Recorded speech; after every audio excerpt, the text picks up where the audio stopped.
Hello students, myself is Parminder Singh from Prab Kripa classes. Our today's topic is web applications. Today we will do part 1 of this course. In this course we will discuss what is the meaning of computer network. Then we will write a few lines on P2P architecture and client server architecture. Then what are the four main types of computer networks based on the geographical area covered by the network? Then we will understand the difference between World Wide Web and Internet. And then what are the different types of common Internet connectivity? In this lecture, we will cover what is computer network and what is the meaning of peer-to-peer architecture and what is client-server architecture. First, what is computer network? The term network is familiar to us. For example, railway network, airways network, sales network, etc. An airways network connects different locations with one another. In the same way, a computer network is a network set up by connecting two or more computers and other supporting hardware devices. In this picture, you can see that computers are connected to each other, and there are also some other devices like printers which are also connected to the computer network. A computer network enables the computers to share resources. Resources are printers, scanners, etc. and also share data as well as to communicate electronically with one another. The connection between network devices is established using cables, telephone lines, or wireless connection. It means that the connection between these computers, all these computers, may be wireless or through telephone lines or cable lines. The speed of the network is measured in Mbps. Mbps means megabytes per second. Then a computer that is not linked to the network is called standalone computer. It means that suppose this is computer and it is not connected to any other computer and it is working alone, then it will be called standalone computer.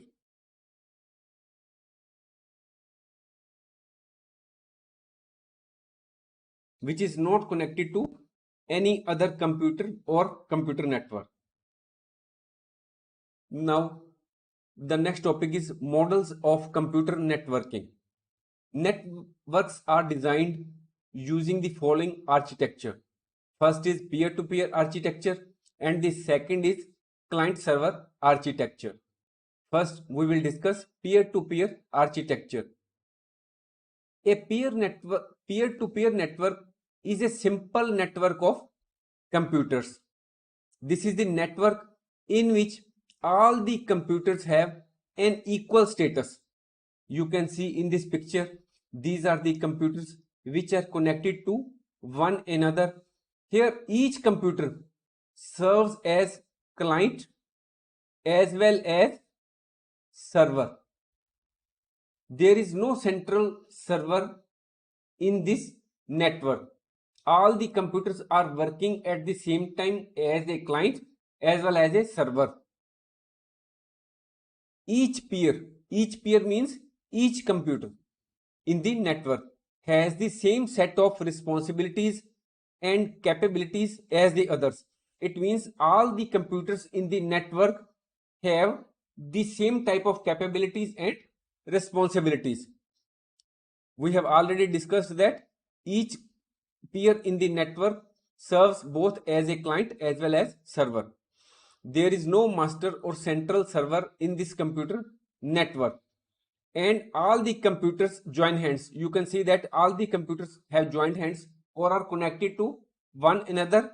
Why they are connected? To share files, data, printers and internet access. It means that one internet connection may be the sufficient to provide internet access to all these computers. Peer-to-peer architecture is simple, inexpensive network that typically connects less than 12 computers. It means that this type of network is suitable for computers which are mostly less than 12 in numbers. All the computers in the network store their own data, but this data is accessible by the group. Suppose this is a computer and some data is stored in this computer. While working at this computer, you can access to the data which is stored in this another computer. This happens in the case of all the computers. While sitting on this computer, other person can get the access data from this computer or any other computer. The peer-to-peer network architecture is most suitable for houses and small offices. Next is client-server architecture. This architecture is also known as client-server model. It is a computer network in which one computer serves as server and which provides the services, and the other computers, you can see in this picture, all the other computers are working as clients who request services from the server. That is, they make request to the server and the server provides them the service. A server is a computer that controls access to hardware, software and other resources in the network and provides a centralized storage area for the program. The client computer sends a request for data to the server through internet. You can see that in this case, the clients send the request to the server and the server is giving the response back to the client as per the request submitted by the client.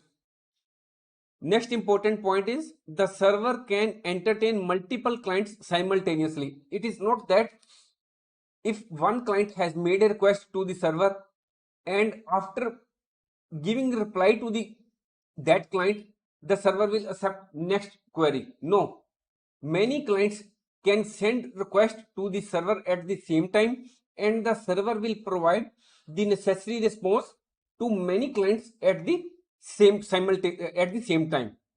However, there is a limit to the number of client queries which may be accommodated by a server at a particular time. It is not that the server has unlimited power to give reply or response to all the clients which may be approaching to the server for data or any other information. There is limit to the number of queries which a server can handle. If the computer network is big, then we may have more than one server called dedicated servers who perform specific tasks. In the previous picture, we had seen that there was only one server. But if the network is big, we may have many dedicated servers like file server to store and manage files, print server to manage printers and printing related tasks, email server to manage emails, etc. One disadvantage of client server network is that if the server goes down, operations will stop across the network. It means that all the computers on the network will stop functioning. Now we will understand the advantages of computer networking. So let us see what are those. First is data sharing. One of the most important uses of networking is sharing of data. Users can share text files, spreadsheets, documents, presentations, audio files, video files, etc. with one another. Imagine the difference of sending a letter through a postal service to sending the same letter through email, and that is the benefit a computer network provides. So we can see that computer networking has an important role in data sharing. Hardware sharing. This is the another benefit of computer networking. We can see that in an office there are many computers. There is also need of scanners and printers.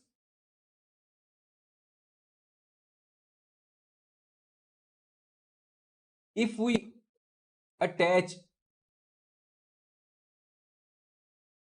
a scanner and a printer separately for each computer, the cost of hardware will increase enormously.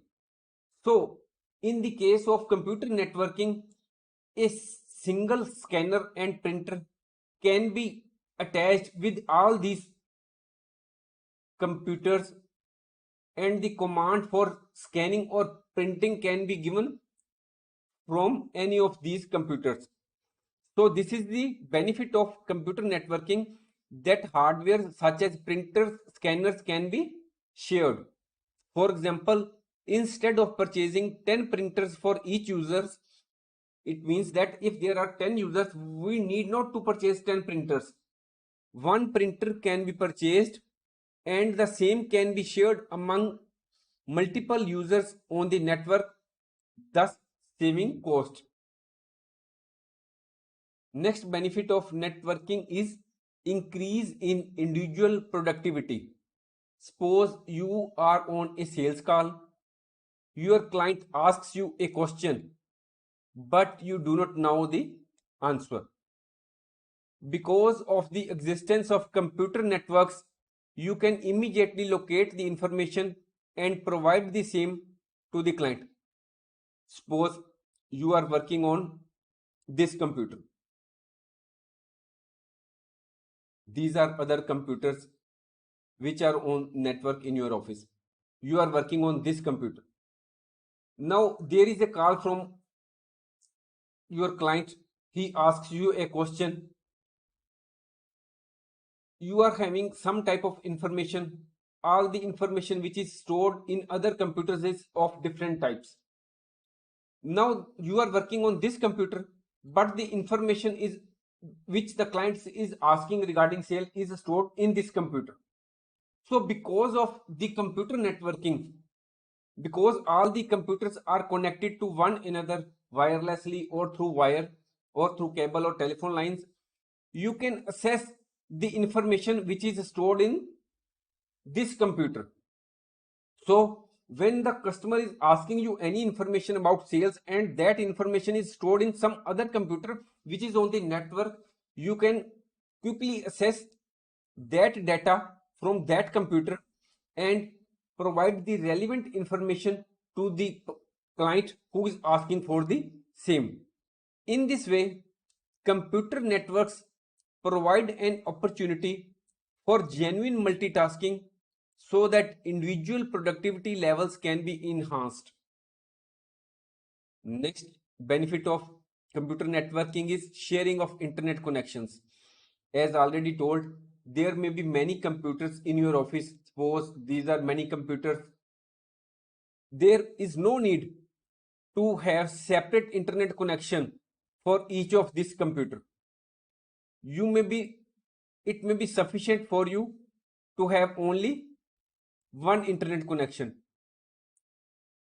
depending on the capacity of the internet connection you are having.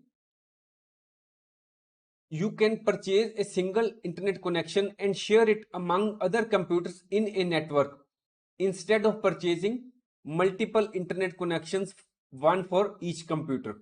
In this way, a lot of money can be saved in the shape of money amount which you may have to paid in respect of each different internet connection.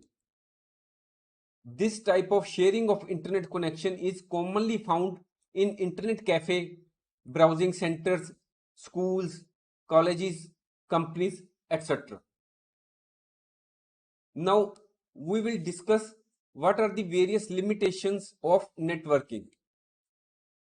First is hackers can infect computer networks with malicious software and encrypt the data and demand ransom in order to restore your access to it. Many times it happens that hackers attack your computer with virus or some malicious software, and all the information which is stored in your computer, all the data or information which is stored in your computer, they encrypt the same. That is, it means that you will not have access to that data, or they will lock the data, and after locking or encrypting the data, that is, the data will be not in a readable form.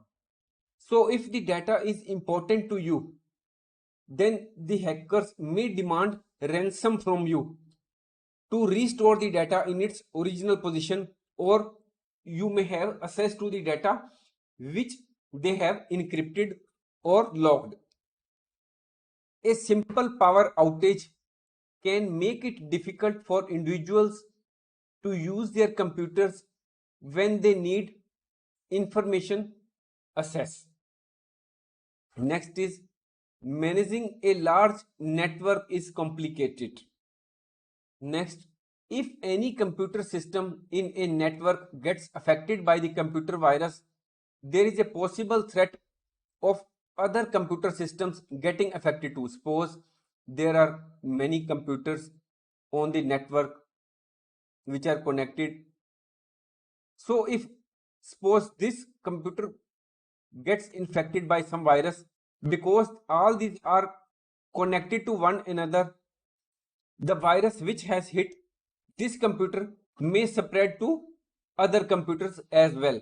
So all the computers which are on the networking may be hit by the same virus, and so there will be a loss of possible threat of other computer systems getting affected too. So all the data which is saved in these computers will get destroyed. Next is expensive to install. Although a network will generally save money over time, the initial cost of installing a network is high. Next is file server may fail. If the file server does not work, the entire network may stop working. Sometimes the computers are connected to each other through telephone lines or cable lines, and there may be a breakage in the cable. Suppose these are connected by cable and there is a breakage. So the data exchange will not happen in this type of network. We may add that we have already uploaded many courses on Google, YouTube, our own website, and other websites, such as how to manage stress, good communication skills are key to success. Then another lecture about corporate social responsibility, present tense, past tense, future tense, time management tips, cyber security, most common mistakes in English grammar, and much more. You can look out for the same on Google, YouTube, our own website, and other websites. In this lecture, we will understand the types of networks, that is LAN, MAN, WAN, and PAN. Depending on the geographical area covered by a network, it is classified as local area network, metropolitan area network, wide area network, and personal area network. Here all these networks have been explained, shown in the shape of a photograph which is before you. You can see here that here is a small dot. You can say that this is a small room. Here there is a small computer, then there is printer, there is some scanner, there are other devices, other laptop. Then for communication between these devices there is a network. It means that all these computer and other devices are attached with the help of a network, and this type of network which is in a small room, very small room, that is network within the range of a few meters, this is called PAN, personal area network. You can see here that this is a very small area, few meters, the network within a which is covers only few meters. Then bigger than this comes local area network. Suppose this is our house. Here these are many rooms. There are many computers. There may be, here it is scanner, there is a printer. All the computers or other devices which are linked together with the help of local area network. That is, it means that this is the network which is suitable for a very small area like school, office building. You can see here that this may be a small office or a our residence where there will be many rooms. So in this case of small office or our house, the network which is used is LAN, local area network. After having talked about personal area network and local area network, bigger than this comes metropolitan area network. You can see here the photographs that there are many buildings which are located and they are connected by a network. So metropolitan area network is a network which connects the computer and other devices which are located in a bigger area such as a metropolitan city or town. After metropolitan area comes wide area network which covers the computers and other devices which are connected together, and the area covered by wide area network may be a wide region, a whole country, many countries, or even the whole world. This is PAN. You can see here in this picture that these may be many countries which may have been shown to you, and the computers or other devices all are connected with the help of wide area network. Now we will discuss each of these network one by one. Local area network, which is also known as LAN. A local area network is most common type of network. You can see here that computers are connected to one another, which interconnects computers and devices within a limited area such as home, school or office building. Usually local area network offer very high speed. A local area network may be a wired or wireless network. That is, the computers may be computers or other devices may be connected to one another with the help of some wire, or the connection may be wireless, or maybe a combination of both. It is quite possible that these are connected by wires, but there may be some other scanner or printer which may not be connected by wire. It may be connected to these computers wirelessly,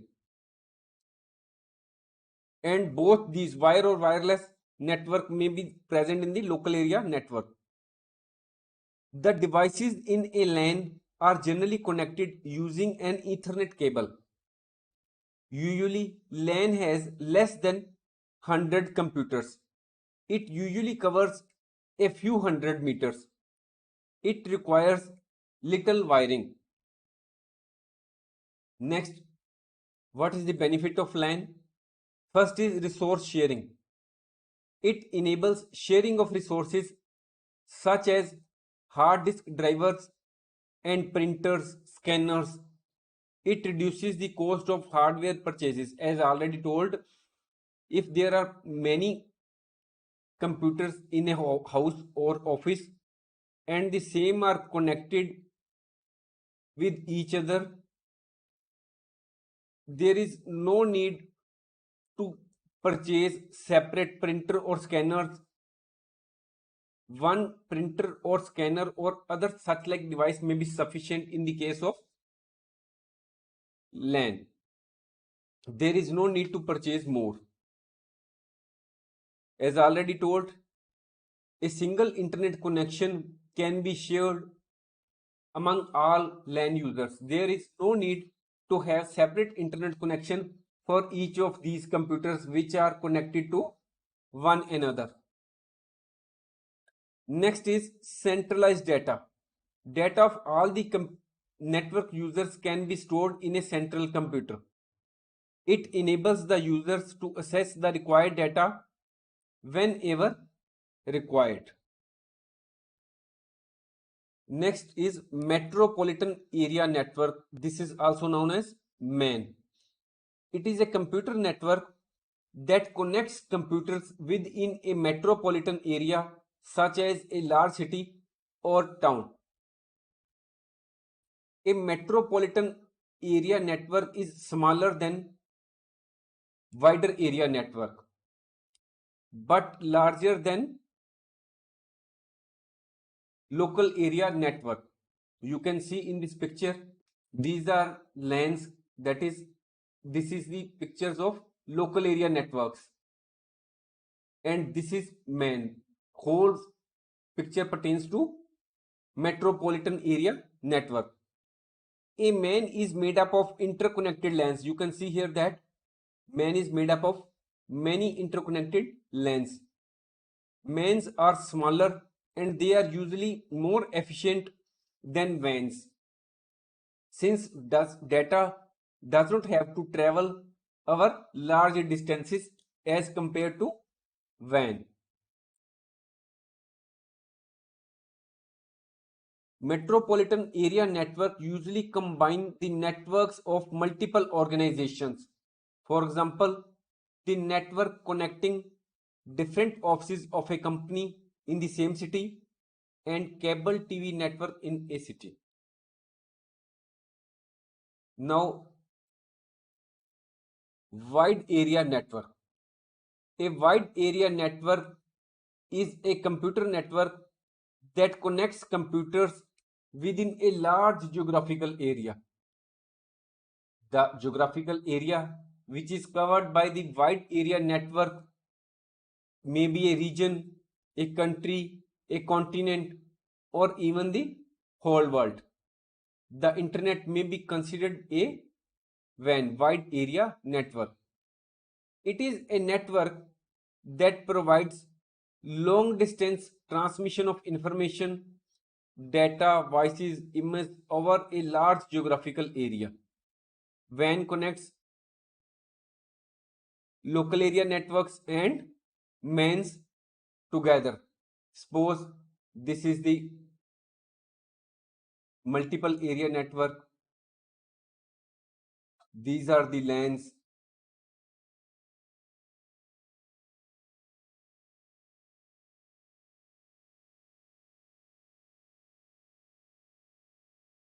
WAN joins all these, interconnects all these. There may be other MANs, multiple metropolitan area networks, or there will maybe other LANs. WAN joins MANs and LANs. WANs are often used by government entities, big organizations like banks, national and international companies to connect their office networks. Each office typically has its own local area network or LAN and these LANs connect via a wide area network. Now, what are the benefits of wide area network? It covers a large geographical area, for example, from one country to another. It is also used in online ticket bookings, railway reservations, airlines ticket bookings, and online education. Third benefit of wide area network is files and folders can be easily shared through wide area network from one part of the world to another. And the other area of network is personal area network. It is a network that is used for communicating among computers and computer devices in close proximity of around a few meters within a room. You can see here the picture of personal area network in which computers and other devices are in close proximity to each other within a room, and the distance between all of these devices is only a few meters. This network, that is personal area network, can be wired or wireless. The connection between these devices can be through wire or through wireless. Now we will understand the differences between LAN, MAN and WAN. The full form of LAN is local area network. In respect of MAN, it means metropolitan area network. WAN means wide area network. The area of coverage in the case of local area network is home, school, office, etc. That is, the area of coverage is small. In the case of metropolitan area network, it is moderate. It may be metropolitan city or town. In the case of WAN, the area of coverage is very large, which may be a continent, a country, or the world. The ownership of the network in case of LAN is private. In the case of metropolitan area network, the ownership is private or public. The same is the case in the case of wider area network. That is, the ownership can be private or public. In the case of local area network, the data transfer rate is high because the number of computers are very less as compared to MAN. In the case of metropolitan area network, the data transfer rate is moderate. That is it is less than local area network. In the case of wide area network, the data transfer rate is low because of the distance the data may have to travel. In the case of local area network, the congestion is less. Congestion is moderate in the case of metropolitan area network, whereas in the case of wide area network, the congestion is high as compared to metropolitan area network. The example of local area network is network in an office building or school. In the case of metropolitan area network, the example may be the network connecting different offices of a company in the same city. The example of wide area network may be internet. Now, another important topic, difference between internet and World Wide Web. Now we will discuss about World Wide Web first. World Wide Web is also known as Web or WWW or W3. World Wide Web refers to all the public websites or web pages that users can access on their local computers and other devices through the internet. It means that we may be having mobile in our hand, or we may be having PC which is having internet facility. Then if we use our computer or mobile or any other devices to search the websites, then all the websites which we can access on our computer or other devices are collectively known as World Wide Web. These websites contain text pages, digital images, or these websites may contain audios or videos. Users can access the content of these sites from any part of the world over the internet using these devices such as computer, laptops, cell phones, etc. That is, with the help of computers, laptops, we can access any website through the internet. These pages and documents are interconnected by means of hyperlinks that users click on for information. The World Wide Web has become the world's dominant software platform. Small websites store all their web pages on a single server. But the big organizations or big websites place their web pages on different servers in different countries so that when the users of a country search their site, they can get the information quickly from the nearest server. It may be also possible that some server may be down, then the user can get the information from other server which may be providing the information about that site. Now, what is internet? The invention of the internet was the biggest discovery by mankind in the 20th century. Internet is the most commonly used term in today's world and plays a very important role in everyday life of people.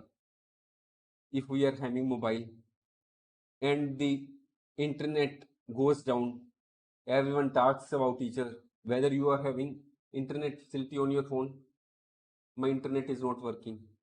This is oftenly seen when many persons are sit together and they avail the facility of different internet service providers. Internet is a network of networks. Internet is a global network connecting millions of computers. In this picture, you can see that the internet is connecting millions of computers worldwide.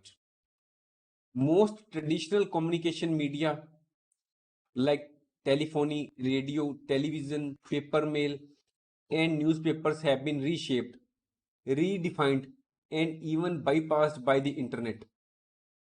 Now, with the help of internet, we can get the mail at the click of a button, or we can get access to latest news, or we can also talk to another person on WhatsApp or other video call. Internet has given birth to new services such as email, internet telephony, internet television, online music, digital newspaper. We now need not to purchase physical newspapers. We can access the same on internet. The internet is also often referred to as net or a short form of network. You may have a computer network at your school, college, and in your office. Even your mobile phone and laptops are network. All these networks added up together constitute the internet. Users of the internet are increasing day by day. In 2005, there were only 16% of users of internet worldwide. Today, the internet is used by more than 50% of world population. So you can see that the internet facility is being availed by more and more people day by day. More than 190 countries are linked into exchange of data, news and opinions with the help of internet. Different ways to connect to the internet We can connect to the internet in many ways, such as dial-up, broadband connection, Wi-Fi, satellite, cellular telephony, 3G, 4G, 5G. We will discuss the same in the next lecture. Now we will understand the difference between internet and World Wide Web. The terms internet and World Wide Web are often used interchangeably. That is, sometimes we use the internet for the same word and sometimes we use the word worldwide for the same term. But both these terms, that is internet and World Wide Web, are two different things. They are not the same thing. In simple words, the internet is simply the way computers connect to each other to share information. Internet is a global network of millions of computers using cables, routers, switches, servers, cellular towers, satellites, etc. that make up the entire network. For connecting all these computers and other devices, cables have been laid overground. Overground means above the ground. Underground means below the ground, and also in the sea. When you send an email or chatting with someone online, you are using internet. World Wide Web is a global collection of web pages connected through hyperlinks and URLs. We will discuss the meaning of hyperlinks and URLs in the coming courses. There will be detailed discussion on the same. When you have opened a website like google.com for information, you are using World Wide Web. The internet provides a lot of services and World Wide Web is only one of the services provided by the internet. In this picture, you can see that the whole belongs to internet and World Wide Web is only a part of the services provided by the internet. The other services provided by the internet are FTP, email, telnet, etc. The World Wide Web or web consists of a worldwide collection of electronic documents. Each electronic document on the web, called a web page, can contain text, graphics, animation, audio, and video. Additionally, web pages have usually built-in connections to other documents. A website is a collection of related web pages and associated items such as documents and pictures stored on a web server. One way to look at the difference between the internet and World Wide Web is that internet can be viewed as a big bookstore. Suppose this is the big bookstore. Here books are lying here and there. There is a collection of the same. These are the books which are lying in the big bookstore. This is the internet. This can be viewed as a big bookstore, can be viewed as internet, while the web can be viewed as a collection of books on that store. You can say that these books are on this in the store are web. Web is part of the internet. You can see that internet provides many services like mobile applications, emails, World Wide Web, file sharing, internet telephony, video downloading, etc. Whereas the World Wide Web provides us documents, videos, images, GIFs, etc. Now, we will understand the difference between internet and World Wide Web in the form of a table. Internet originated sometimes in late 1960s. English scientist Tim Berners-Lee invented the World Wide Web. Nature of internet is hardware, whereas nature of World Wide Web is software. Because its nature is hardware, it consists of computers, routers, cables, servers, cellular towers, satellites, etc. Because its infrastructure of World Wide Web is software. It consists of information like text, images, audio, video, which is accessed through internet. Internet is governed by Internet Protocol. Web is governed by HTTP, Hypertext Transfer Protocol. Sorry. Internet is independent of World Wide Web. World Wide Web depends on internet to work. Can you access any website when there is no internet facility? No, we cannot access any website. So World Wide Web depends on internet to work. Internet is infrastructure. All these are infrastructure. www is a service on the top of that infrastructure. Internet can be viewed as a big library. Books, magazines, newspapers, DVDs, and other media contained in the library can be viewed as websites. Computing devices are identified by IP addresses. Information PCs are identified by Uniform Resource Locator. Internet is unregulated. In the case of World Wide Web, some regulations are in place. In the case of Internet, there are about 5 billion users approximately in 2022. In the case of World Wide Web, 1.9 billion websites approximately are there. 3 new websites are being created every second worldwide. We can say that internet connects devices and web connects people. Internet is infrastructure and World Wide Web is a service on the top of that infrastructure. Internet allows us access to the World Wide Web. Without internet, we have no way of accessing thousands of websites out there.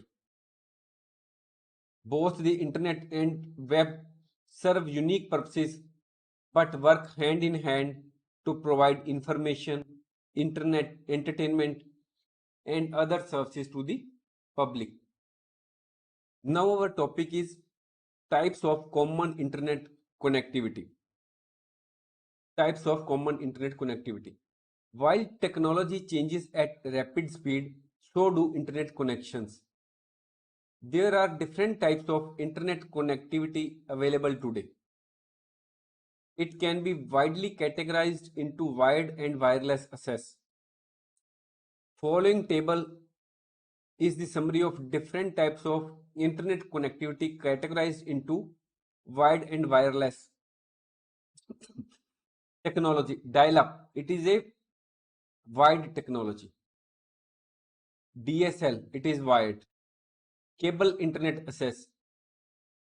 Many of us have cable facility for viewing television in our homes. This is wired technology. 3G, 4G, and now 5G. This is the wireless technology. WiMAX is also wireless. Wi-Fi is also wireless technology. So now we will discuss a few of these one by one. Dial-up. Dial-up connection uses telephone line, public switched telephone network, and modem to connect PC to the internet. You can see in this picture that this is the modem, this is the PC, and this is the telephone lines which is being used to connect to the internet.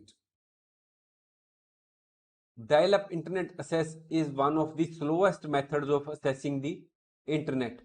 Here is the same line for internet and telephone. So at a time, only one task can take place. That is, either you can run internet or talk on telephone. That is, you cannot do both the tasks of talking on telephone and making use of internet facility. You have to choose either one of these, either use internet facility or telephone facility while using dial-up connection. Next is DSL. It stands for Digital Subscriber Line. It is high-speed internet service for homes and small businesses. It has a DSL modem which filters the voice and data. User can use both telephone line and internet at the same time. It means that you can talk with the other person and also you can use the internet facility at the same time when you are having the DSL type of internet connectivity. This type of internet facility is much faster than the ancient dial-up connection, but it is not as fast as a cable connection. Now, cable internet access, it is a form of broadband internet access that uses cable television infrastructure. Cable provides an internet connection through a cable modem. It uses coaxial cable which is capable of transferring data at much higher speed than common telephone line. Now we talk about 3G, 4G, 5G. Now mostly 4G technology is at present used in India. 5G has been rolled out only recently in India. In the developed countries like America, 5G is already there, and now there are also the talks of 6G. Cellular technology provides wireless internet access through cell phones. What is the meaning of G, which has been used in 3G, 4G, and 5G? G stands for Generation of Mobile Technology, installed in phones and on cellular networks. That is the which generation of mobile technology has been used in the phones and cellular networks.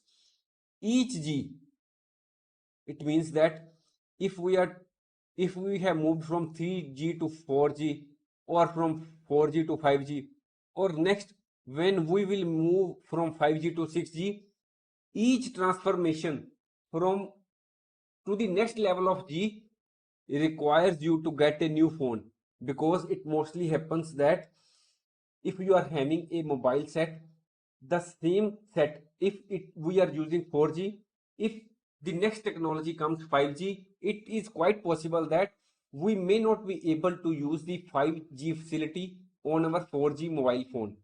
So whenever next G level of generation of mobile technology comes, we have to change our phone, and there is also expensive upgradation for the network.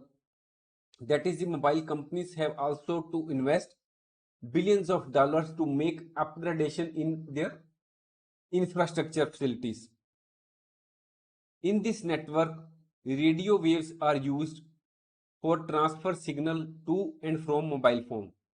5G is an improvement over 4G technology.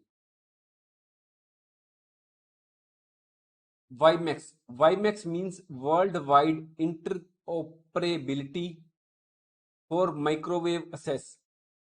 WiMAX is a wireless communication alternate for DSL or cable internet access. WiMAX provides portable mobile broadband connectivity across cities and countries through various devices.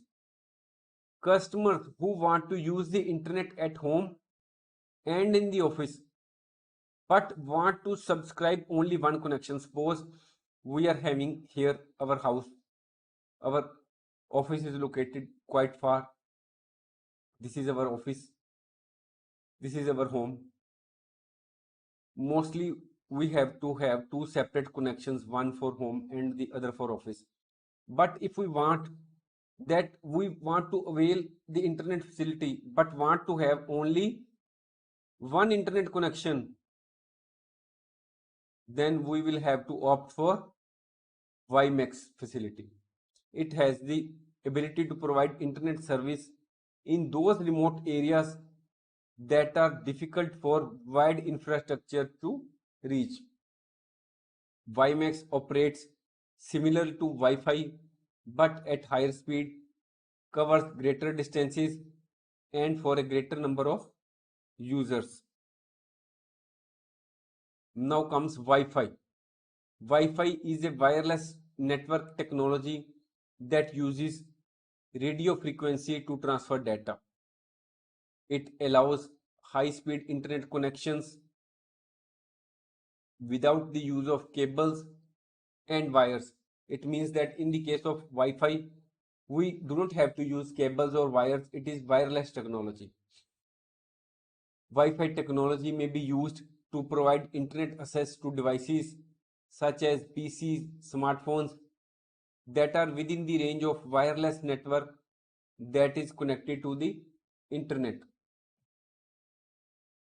Wi-Fi connectivity is used in homes, offices, hotels for internet access. Shopping malls, coffee shops, resorts mostly offer free or paid Wi-Fi access to the internet for their customers.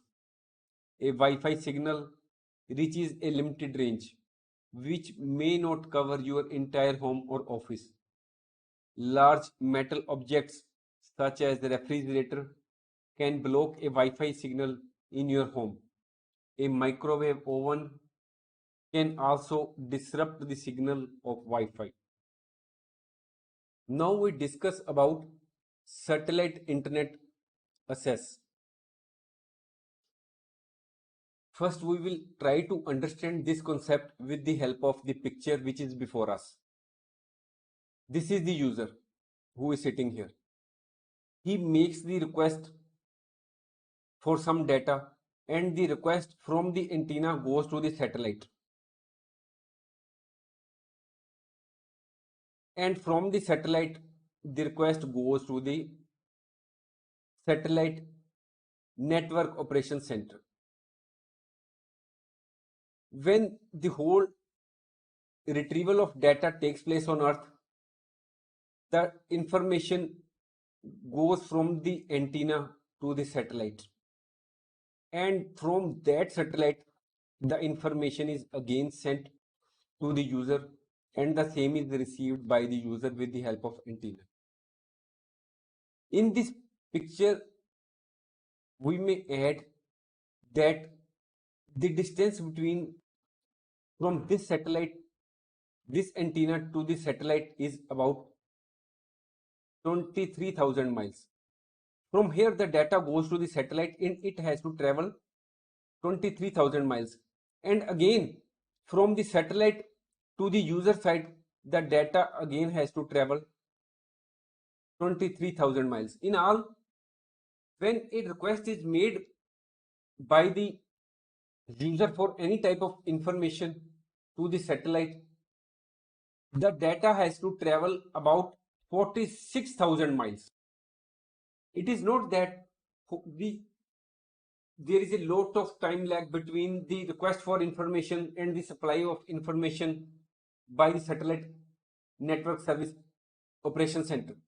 The whole of the process of request and the providing of information takes place in the fraction of seconds.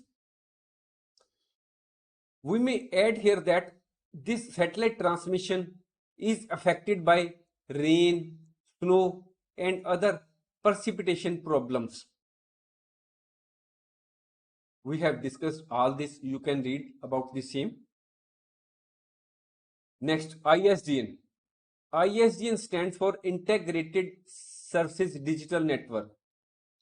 It establishes the connection using the phone lines which carry digital signals. ISDN allows simultaneous voice and data communication. ISDN was a common high-end internet service in the 90s and early 2000s. In the mid 2000s, DSL and cable service began to replace ISDN connections because of the faster speed and lower cost. Now we will like to conclude this course.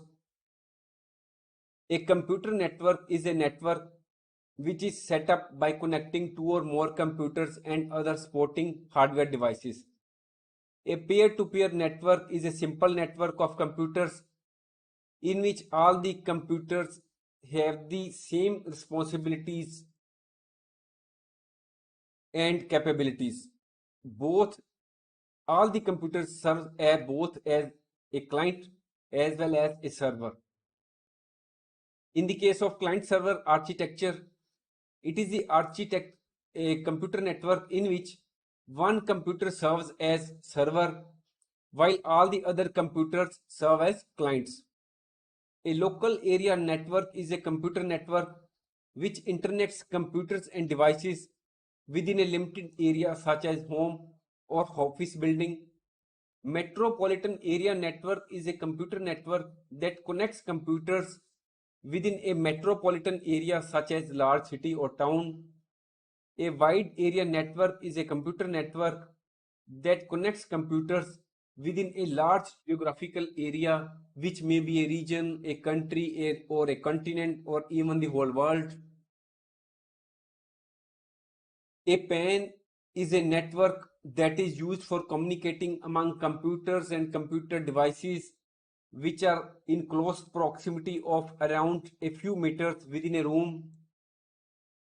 World Wide Web refers to all the public websites or web pages that users can access on their local computers and other devices through the internet. And the internet is a global network connecting. Hello students, myself is Parminder Singh from Prab Kripa classes. Our today's topic is web applications step-by-step guide. Now we will do part 2. In this course, we will discuss how data travels over net. We will understand the meaning of protocols. We will understand the difference between HTTP and HTTPS. What is the meaning of Internet Protocol? What is the difference between FTP and Secure File Transfer Protocol? What is the difference between POP3 and IMAP? We will also learn the meaning of Simple Mail Transfer Protocol. Then what is TCP IP model? What is the meaning of Telnet and SSH? Then we will also understand what are those points which we should keep in mind while subscribing to an internet connection plan. Now our topic is data transfer on the internet. While sitting in one corner of the world, we transfer data on the internet to a very distant area in few seconds. Let us see how it happens. We normally send email or some video to our relative, friend, or business associate. Have we ever thought how the plain data or video or music file has reached the other person who is living abroad or in some other city in a matter of just few seconds? Let us see how it happens. All the computers on the internet communicate with one another using the TCP/IP protocol. TCP/IP protocol is the basic protocol of the internet. We will discuss about this protocol in detail in the coming lectures. Now the data travels over the internet. It follows certain steps. First step, TCP protocol breaks the data into small packets.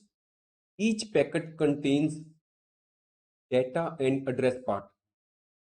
Suppose this is the data. Now TCP protocol breaks this data into small packets. Let us assume that this was the data and it has been broken into small packets. These are the small packets. Now, each packet contains data and address part. Suppose this is the data part and the other is address part. That is, each packet, small packet contains two parts. One is data part and the other is address part. Now the other protocol, which is the internet protocol, handles the address part of each of the packet so that each packet is sent to the correct address. Now these are the small packets which travel from router to router until these small packets reach to the correct destination, that is the recipient. All the packets of data do not follow the same route. You can see that these small packets do not follow the same route. Some of the packets follow this route. There are some other who follow this route. There are some other small packets of data who follow this route. But at the final destination, TCP protocol reassembles the packets into original whole. It means that these small packets now follow the different routes. These are the small packets. Though these follow the different routes, they reassemble at the final destination. And this is done by TCP protocol. It is not that the breakage into small packets or traveling through different routers or reassembling at the final destination takes a long time. All this process takes place in few seconds. This is just an overview. Now the other point is getting access to the internet. It is not that we purchase mobile or TV or computer or laptop from the market and we are able to access the Google, YouTube or any other website. We have to have an internet connection. Internet connection is provided to us by the internet service providers. At present, there are more than 300 internet service providers in India. Now the question arises, who are internet service providers?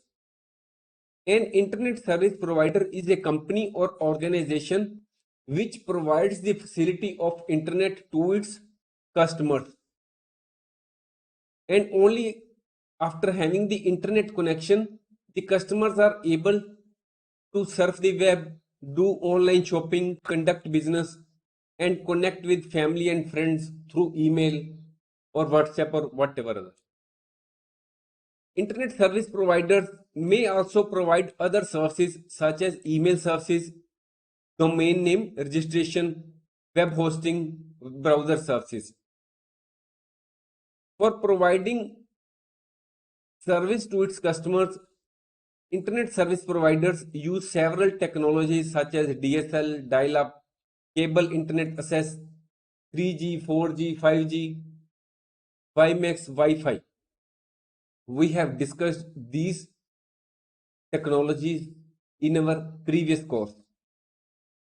In India, Reliance Jio, Airtel, Vodafone Idea, BSNL, etc. are the examples of few internet service providers.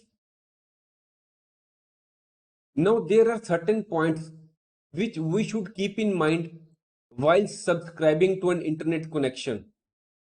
Whenever we want to access the internet, we should have an active internet connection. Before subscribing to the internet connection, there are certain points which we should keep in mind. Some of the common points while selecting an internet connection plan are as under. What is the purpose of getting an internet connection? Whether we are to use it as an individual level only to see what is going on the Facebook or WhatsApp, or we are to use it commercial or for some other purpose where there is heavy usage of internet. Next point is, what will you use the connection regularly? Whether you will use the internet throughout the day or just for few minutes. Next point is, how much data will be downloaded on an average per month. It means that how much internet usage will be there, whether you will be downloading or uploading videos off and on, or you will just use the internet for a very few minutes daily. How much speed do you need? It may be possible that you are only to use it at an individual level, but it is quite possible that you have to upload or download videos at a very fast speed. For example, we are having an internet connection. If we have a very low price internet connection plan, we will be able to upload our video in a very long time, but we cannot afford slow speed. So we have to subscribe an internet connection plan which gives us higher speed. Then another point is, what technology is available in your particular area. Suppose you are living in an hilly area where the wires or cables cannot be spread by the internet service providers, then their wireless technology will be useful for internet connections. Then what are the different plans available from the ISPs? Now there are many internet service providers in different parts of the city or in each and every part of the world. Then we have to go through the different plans. What is the price and what type of service they are providing us? Suppose they provide $1 and the speed, they provide the data of 1 GB. Then there may be the other who in $3 is providing 10 GB data. Then these types of plans have to be looked into from the different service providers which may be available in your particular area where you are residing or doing business. Then we have also to see whether there is any limitation or catch for the selected plan. It is also possible that you have purchased an internet connection for say $100 and they say that they will provide you 100 GB in the month. But there may be a rider that you cannot use more than 3 GB per day. This is the limitation. It is not that you have not used the internet facility for 20 days. Then only say 10 days are left. Then as per the limitation, you will be in a position to use only 3 GB data per day. That is, in other words, in the rest of the month for 10 days, you will be maximum able to use the facility for only 30 GB and not the 100 GB total. Such type of limitations or conditions may be imposed by the internet service providers. So while selecting any internet connection, we have not only to see the price at which the service is being provided, we have to go into various details.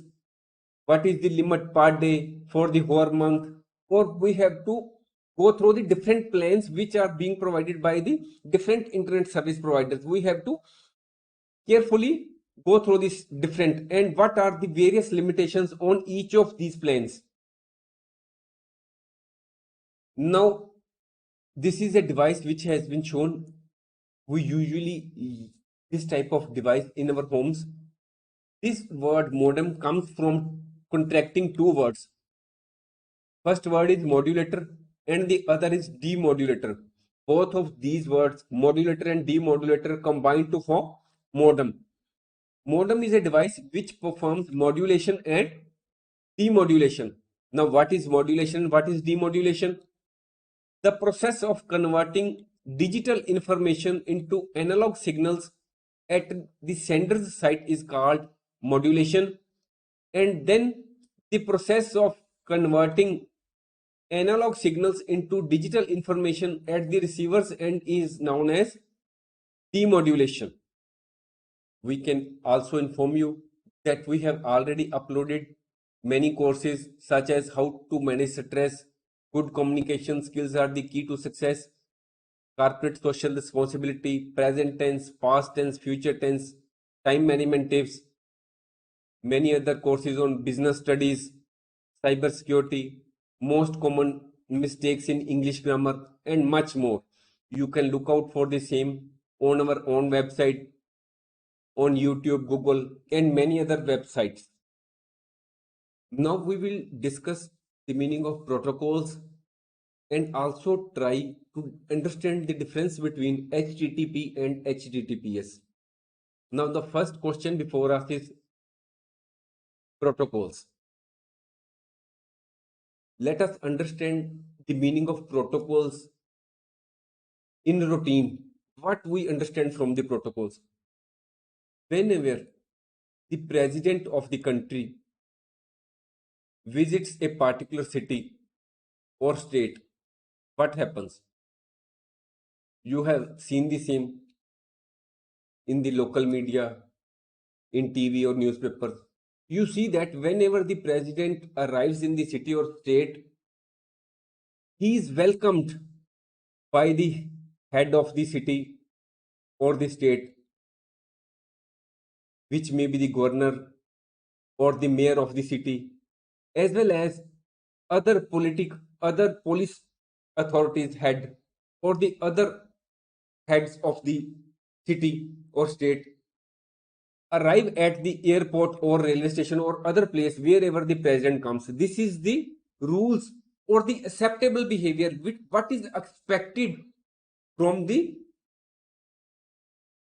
normal city or state level authorities whenever the higher authorities come. Now we come to the networking. In the networking also, protocols means the rules and guidelines that help or govern communication between computers on a network. Suppose there are two persons, one is from China, another is from Japan. This person speaks Chinese. He is speaking knows his only Japanese language. If they want to communicate with one another, whether they will be able to communicate? No. There has to be some other language or the third language which both these persons, whether he is Chinese or Japanese, both these persons can understand. The language has to be the third language, which may be English or some other language. In the same way, network protocols are like a common language for computers, which each computer can understand. That is, all the computers on the network can understand a particular language, and this is the protocols. The computers within a network may use vastly different software and hardware. It is quite possible that we are using both Apple computer, you are using Lenovo's computer, or there may be some other person who is having some other type of mobile, say Oppo or other.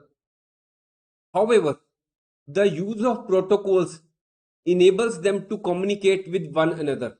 Whenever we send email from our mobile or our laptop to some other person who may be using some other type or other brand of mobile or laptop, it does not has no relevance so far as the other person will be able to read the email. There is no relevance of hardware. It is only because of the protocols the other person is able to understand what you have sent to him. The protocols are vital to your networking activity, and fortunately for you, you do not need to manage, install, or even think about them. It means that Now we are using hardwares, our computers or other devices to send emails, to talk to other persons on WhatsApp, Facebook, or send videos. We have no concern about the protocols. We do not have to think about the protocols. These protocols are built into the networking software on your computers. This aspect of protocols is taken care of by the companies themselves who are selling the products to you, computers or mobiles to you. These protocols allow your computer or other devices to link up to networks everywhere so that you can shop, read news, send email, and more. So these are the protocols only which help these computer or other devices to communicate with one another so that you are in a position to send emails or do online shopping or whatever purpose for which you use the computers or mobiles. Now another question before us is, what is the meaning of internet protocol? Internet protocol is a protocol by which data is sent from one computer to another on the internet. IP, Internet Protocol, is a protocol or set of rules for addressing and routing packets of data so that they can travel across networks and arrive at the correct destination. As already told, Internet Protocol takes care of the address part of the data. IP protocol ensures that the data reaches at the correct destination. Though the data may have to follow different routes as already discussed. Each computer known as host on the internet has at least one IP address that uniquely identifies it from all the other computers on the internet. It means that we may be using any device, any brand of computer or laptop or other device. Each type of these devices have their own IP address, and from that we can identify a particular device. When you send or receive data, for example, an email or web page across the internet, the data or message gets divided into smaller pieces called packets. IP information is attached to each packet, and this information helps routers to send packets into the right place. As already told, whenever the data is broken into small pieces, it travels from different routes. Some follow this route, others may follow this route. There may be some other which may follow this route. And at the final destination, all these small packets are again reassembled by the TCP and original whole data is formed. It is only the IP which ensures that the small packets of data reach the correct destination. Now, what are the different kinds of web protocols? These are HTTP. HTTP means Hypertext Transfer Protocol. Then another is FTP, File Transfer Protocol. Then electronic mail using SMTP, POP, IMAP. We will discuss all these in the coming lectures. SMTP, Telnet, without having protocol. It means without following the rules or guidelines, it won't be possible to transfer data from one point to another. However, as already told, we need not bother about these rules. These are taken care of by the companies who sell us the devices. It is inbuilt in the software system. All these protocols are inbuilt in the software. Now the point before us is HTTP. What is HTTP? HTTP is the protocol or the set of rules for transferring hypertext on the World Wide Web. HTTP is a set of strict communication rules so that both the client and server understand each other. The hypertext means files such as text, images, video, and multimedia files. HTTP uses port number 80. It is a request response protocol.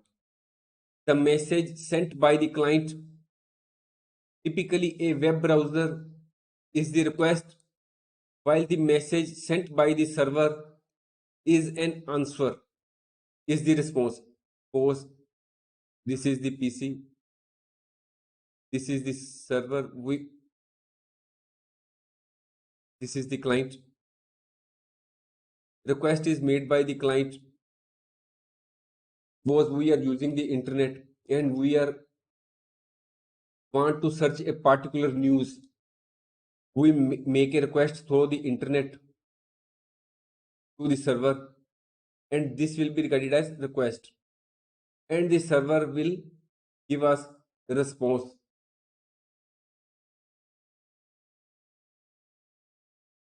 Now, what is HTTPS? Hypertext Transfer Protocol. Secure.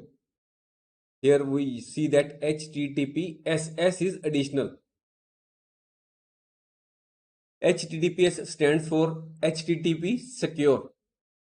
It is highly advanced and secure version of HTTP. It is the combination of HTTP with SSL. SSL stands for Secure Socket Layer. HTTPS is a secure method of accessing or sending information across a web page. HTTP is used for transferring data between the client browser and the web server in the hypertext format. That is, in case of HTTP, request is made by the client and the response is given by the server. The same happens also in the case of HTTPS. But in the case of HTTPS, transferring of data is done in encrypted form. Suppose in case of HTTP, we send the data 1, 2, 3, 4.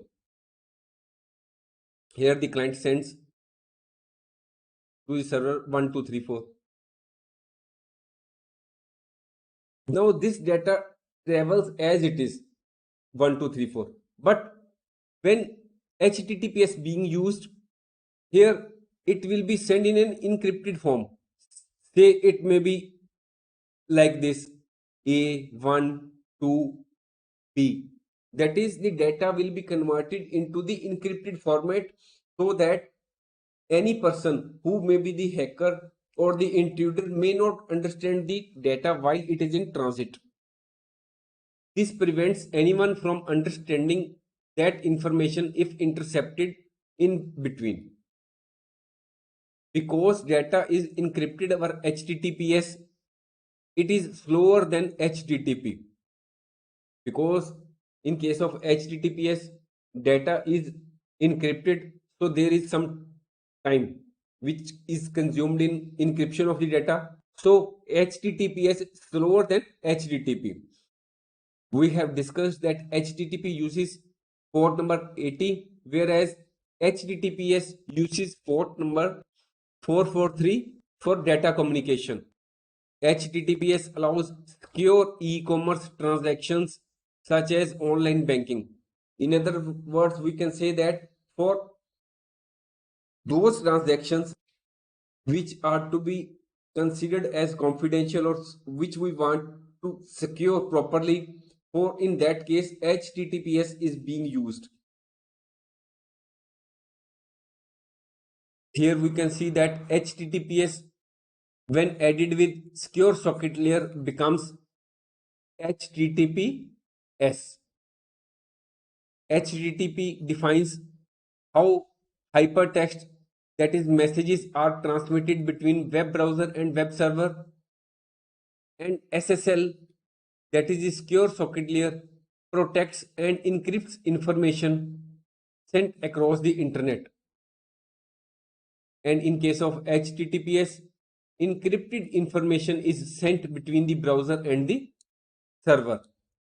HTTPS makes it harder for hackers to break the connection and steal personal information such as credit card numbers, debit card numbers, addresses, passwords, etc. Now we will understand the difference between HTTP and HTTPS in tabular form. First is HTTP stands for Hypertext Transfer Protocol. On the other hand, HTTPS stands for Hypertext Transfer Protocol with secure. HTTP is not secure and the data is not encrypted, whereas in case of HTTPS, it is secure as the data is encrypted before it is sent across a network. HTTP URLs begin with HTTP colon two slash. HTTPS URLs begin with HTTPS colon two slash. HTTPS uses port number 80 by default. HTTPS uses port number 443 by default. There may be a question in the exam.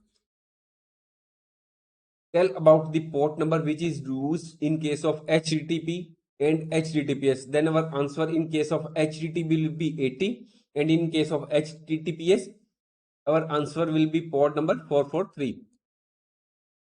HTTP operates at application layer, whereas in case of HTTPS it operates at transport layer.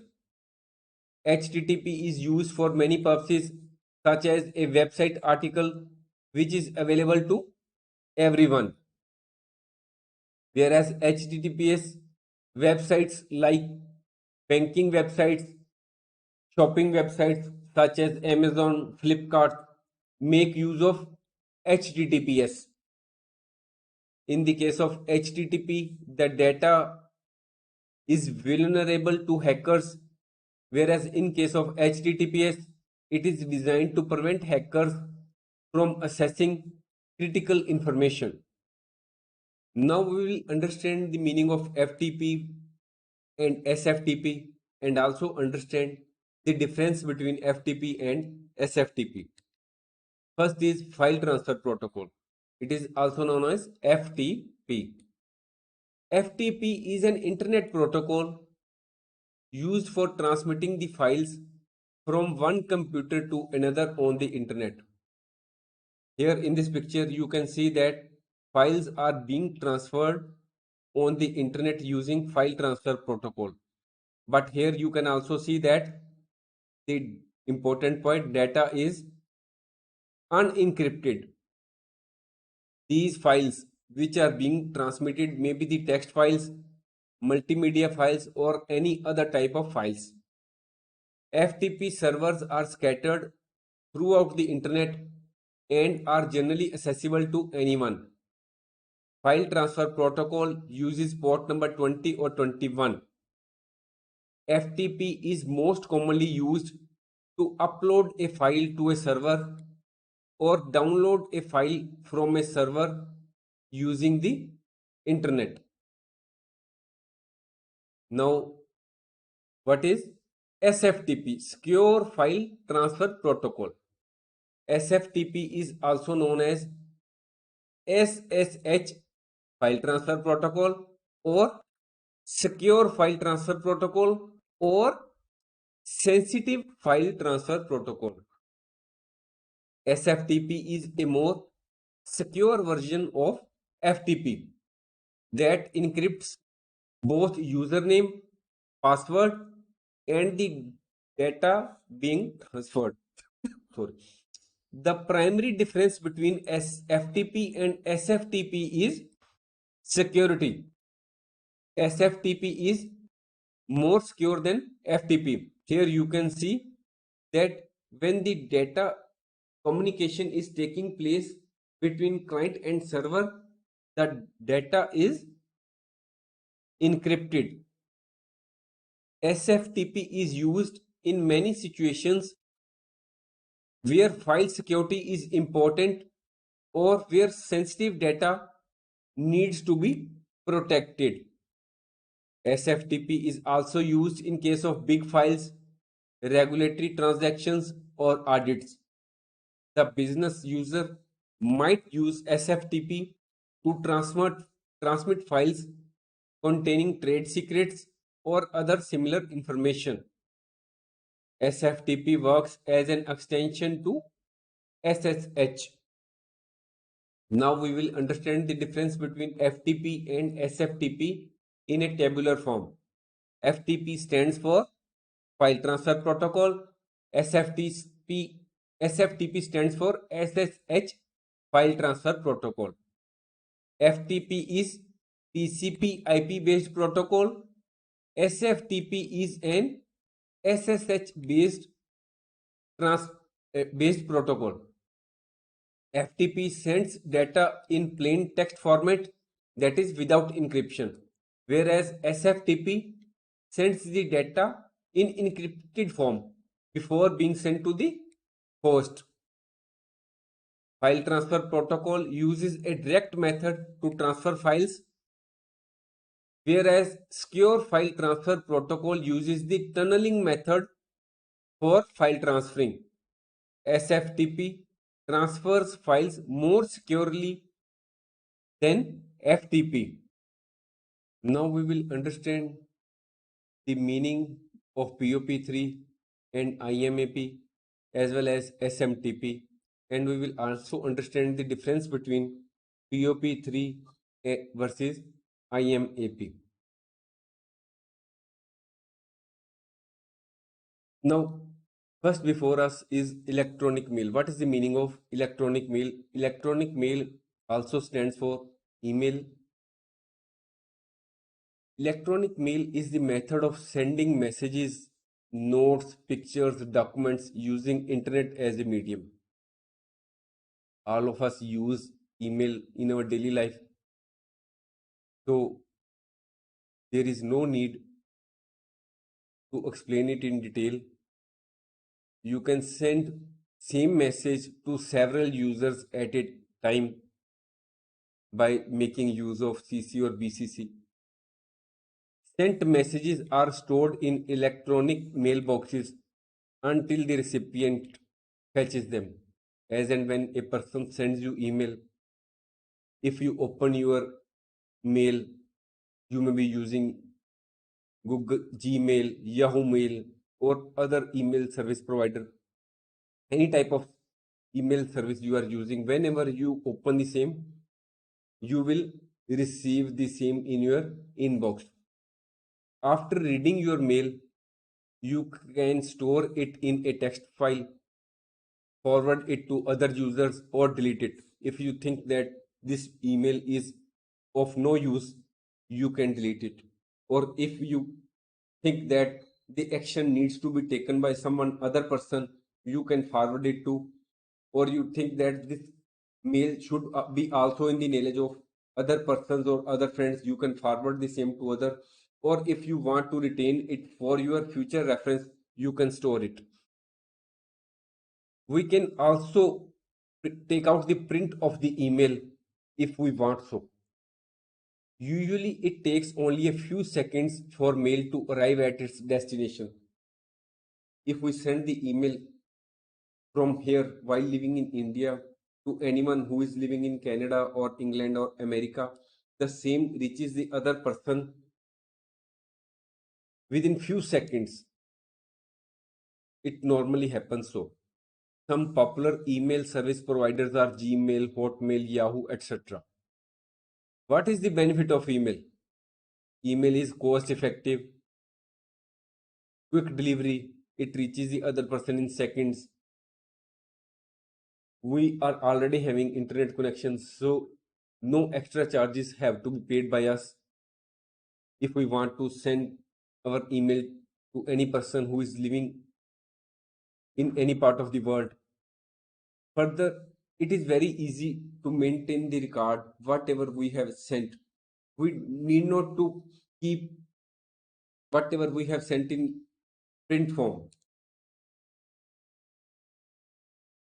Now, question before us is common email protocols. Interactions between email servers and clients are governed by email protocols. Protocols, as already told, means set of rules or guidelines.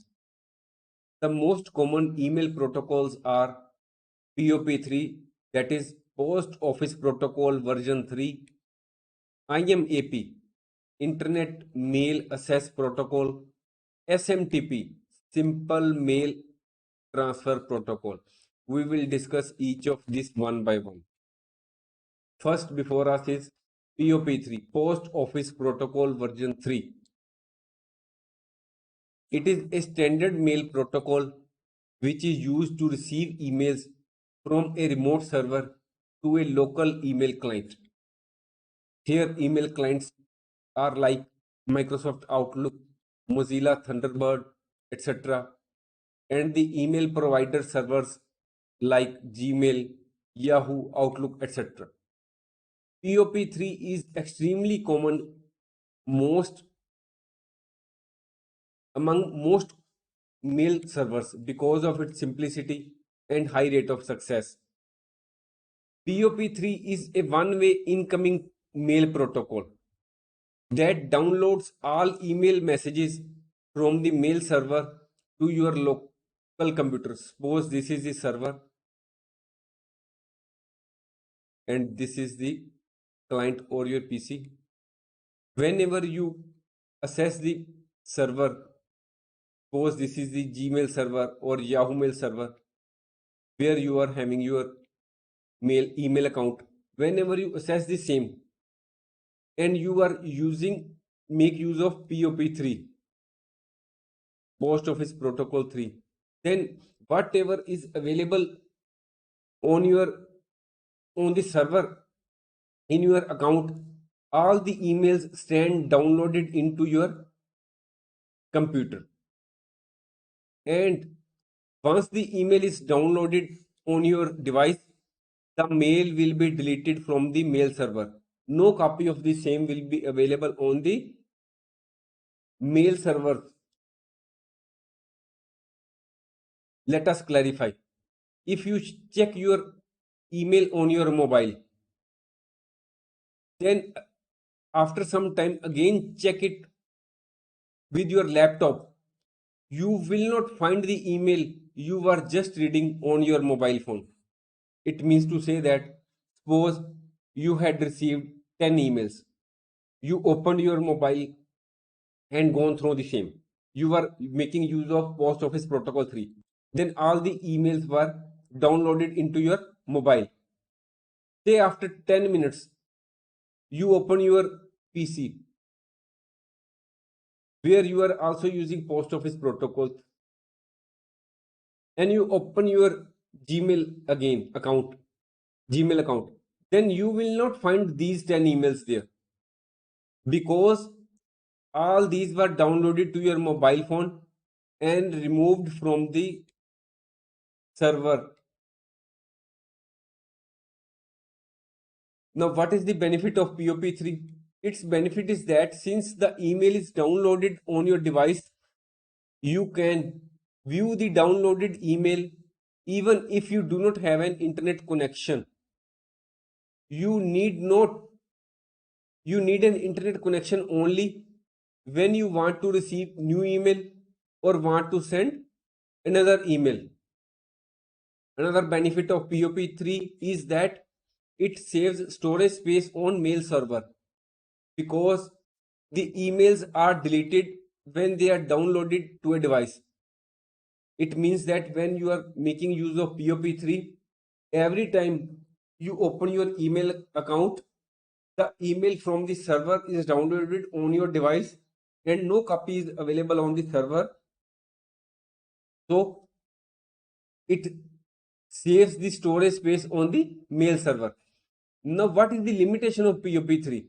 Limitation is that since the emails are removed from the server and downloaded to your device, we need a backup plan for our emails in case our device crashes out or is lost. Suppose this is your computer. The email has been downloaded from the server to your PC. Suppose this PC is lost or theft takes place or there is fire, PC is burnt, you cannot access the emails which were available in your PC because all the emails were downloaded to your PC. Another limitation of post office protocol version 3 is that our device is at the more risk of being infected with viruses since all the emails are fully downloaded because the emails are present in your device.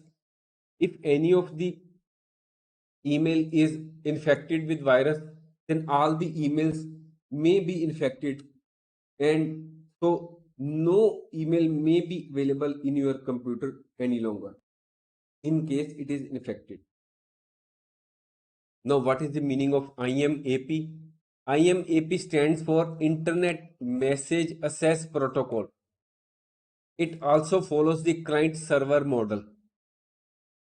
The Internet Message Access Protocol is an application layer protocol used by email clients to retrieve email messages from a mail server over a TCP IP connection. The purpose of both POP3 and IMAP is the same, that is to receive the email from the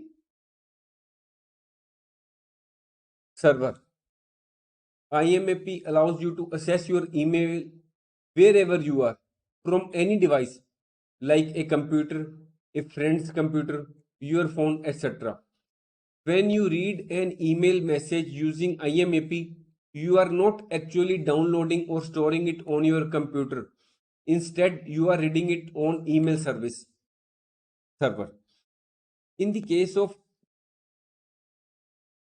POP3, suppose here it is POP3, Post Office Protocol 3 is used.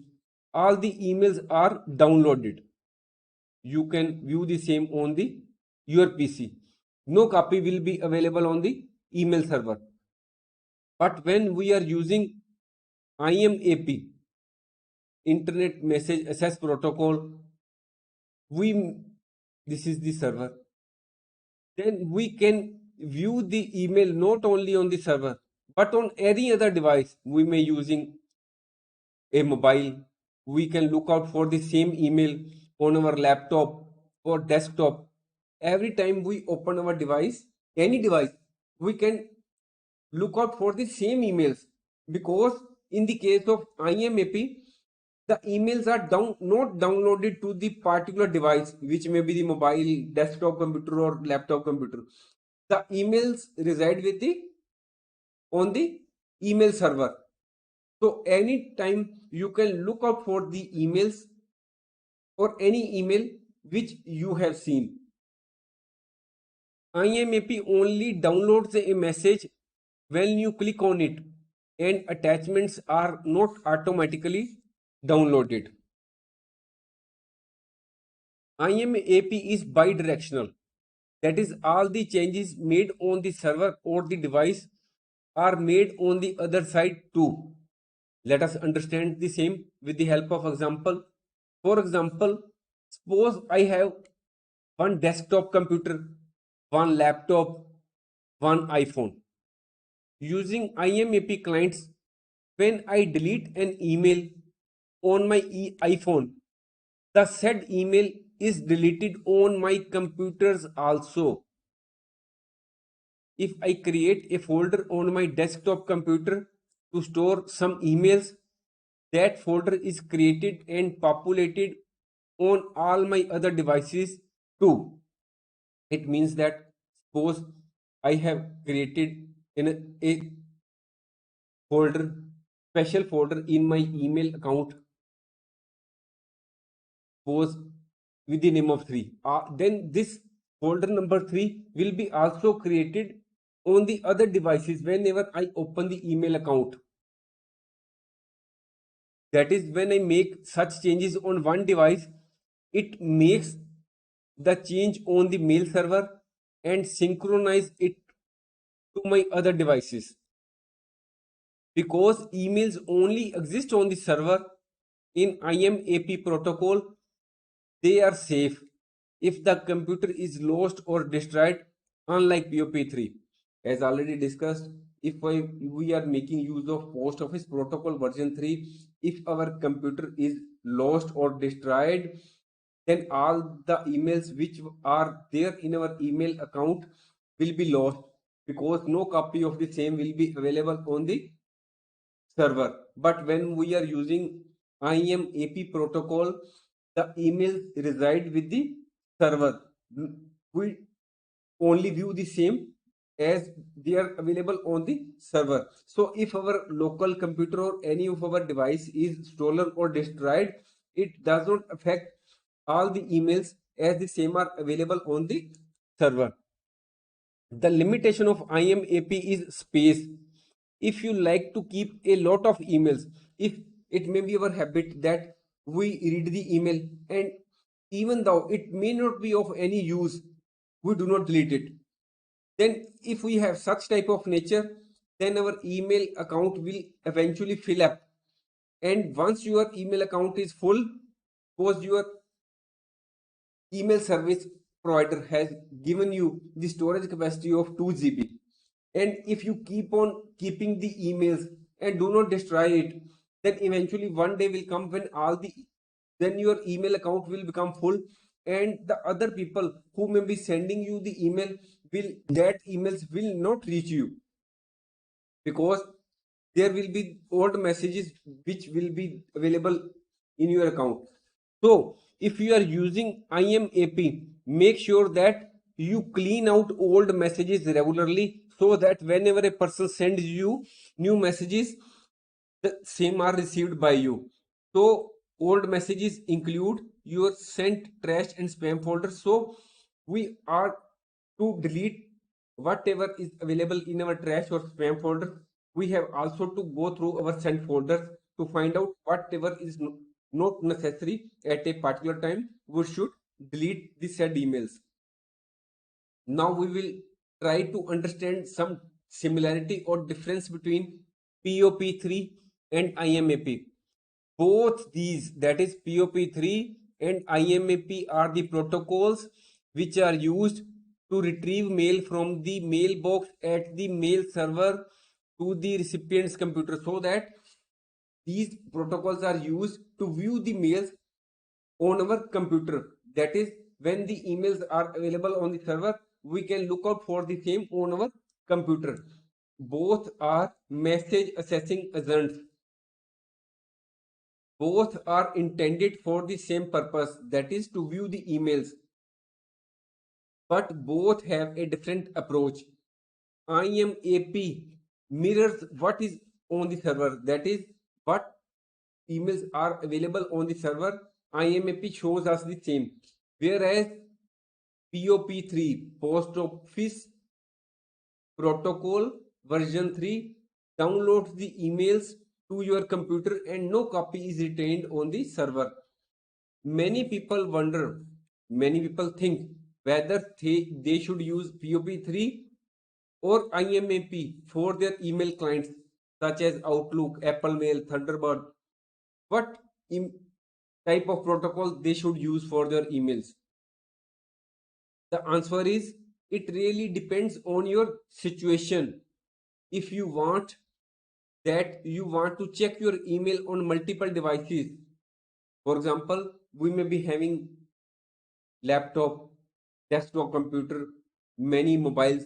If we want to access the emails on various devices, suppose we have checked the email now, we want to access the same when we are not present at home or in office. We are in journey going somewhere. We want to look out for some email which we had received yesterday. Then in that case, we should use IMAP. And if we have plenty of space on mail server, we should use IMAP. But if we are using only one computer or one device only to check our email, then we can go in for POP3. That is, if we want to use to check our emails only on one device, then only we can go in for Post Office Protocol version 3. Now we will understand the difference between POP3 and IMAP in a tabular form. POP3 stands for Post Office Protocol version 3. IMAP stands for Internet Message Access Protocol. POP3 is a simple protocol that only allows downloading messages to your inbox to your local computer. IMAP is a much more advanced and allows the user to see all the folders on the mail server. In POP3, the mail can only be accessed from a single device at a time. In case of IMAP, messages can be accessed across multiple devices. In case of POP3, to read the email, it has to be downloaded on our computer or local device. Whereas in case of IMAP, the mail content can be read partially before downloading. In case of POP3, the user cannot create, delete, or rename email on the mail server. Whereas in case of IMAP, the user can create, delete, or rename an email on the mail server. POP3 is unidirectional. That is, all the changes made on a device do not affect the content present on the server. Because when you download the mail from the server on your local computer and you delete it on your computer, suppose you have downloaded 10 emails, you delete one, only 9 emails will be present on your computer. On the server there will be no email present because you have downloaded the same on your computer. On the other hand, IMAP is bidirectional. That is, all the changes made on the server or the device are made on the other side too. POP3 is ideal for those who access their emails from one device and back up their drive regularly. IMAP is ideal for those users who use multiple devices to access their emails. Simple Mail Transfer Protocol. Simple Mail Transfer Protocol is a network protocol that is used for sending emails over the internet. For example, when you write an email and you hit send, the email travels from your computer to your outgoing mail server using SMTP protocol. The outgoing mail server setting in your computer is known as SMTP server setting. If you are using Gmail, Gmail SMTP server will send the message to the recipient's mail server using SMTP. Let us understand the same with the help of picture. Suppose you are using this computer, you have hit the send button on your computer, then the email will use SMTP and the email will reach the mail server. Suppose you are using the Gmail, then it will reach the Gmail server. From the Gmail server, suppose you have sent the email to a person who is using Yahoo Mail. Then from the Gmail server, the said email through SMTP over the internet will be sent to the Yahoo's mail server. Then from that, if the receiver is using IMOP or POP3, he can access the said email. Then the email will stay on the recipient's email server. That it means that when you send the email from your PC or mobile, it will go to your mail server. Then it will from that it will go to the other person's mail server, and the said mail will reside at the server up till that time when the receiver opens his email account and sees the email using POP3 or IMAP. SMTP uses the TCP IP protocol. It is usually used with one of the two other protocols, POP3 or IMAP. SMTP was created in the early 80s. SMTP is used to send emails, not to receive them. POP or IMAP is used to receive mails. This is why you need to specify both POP or IMAP server and SMTP server when you configure your email application. This part you need not to bother, because whenever you purchase some mobile or PC, this aspect is usually taken care of by the supplier or the manufacturer. Hello students, myself is Parminder Singh from Prab Kripa classes.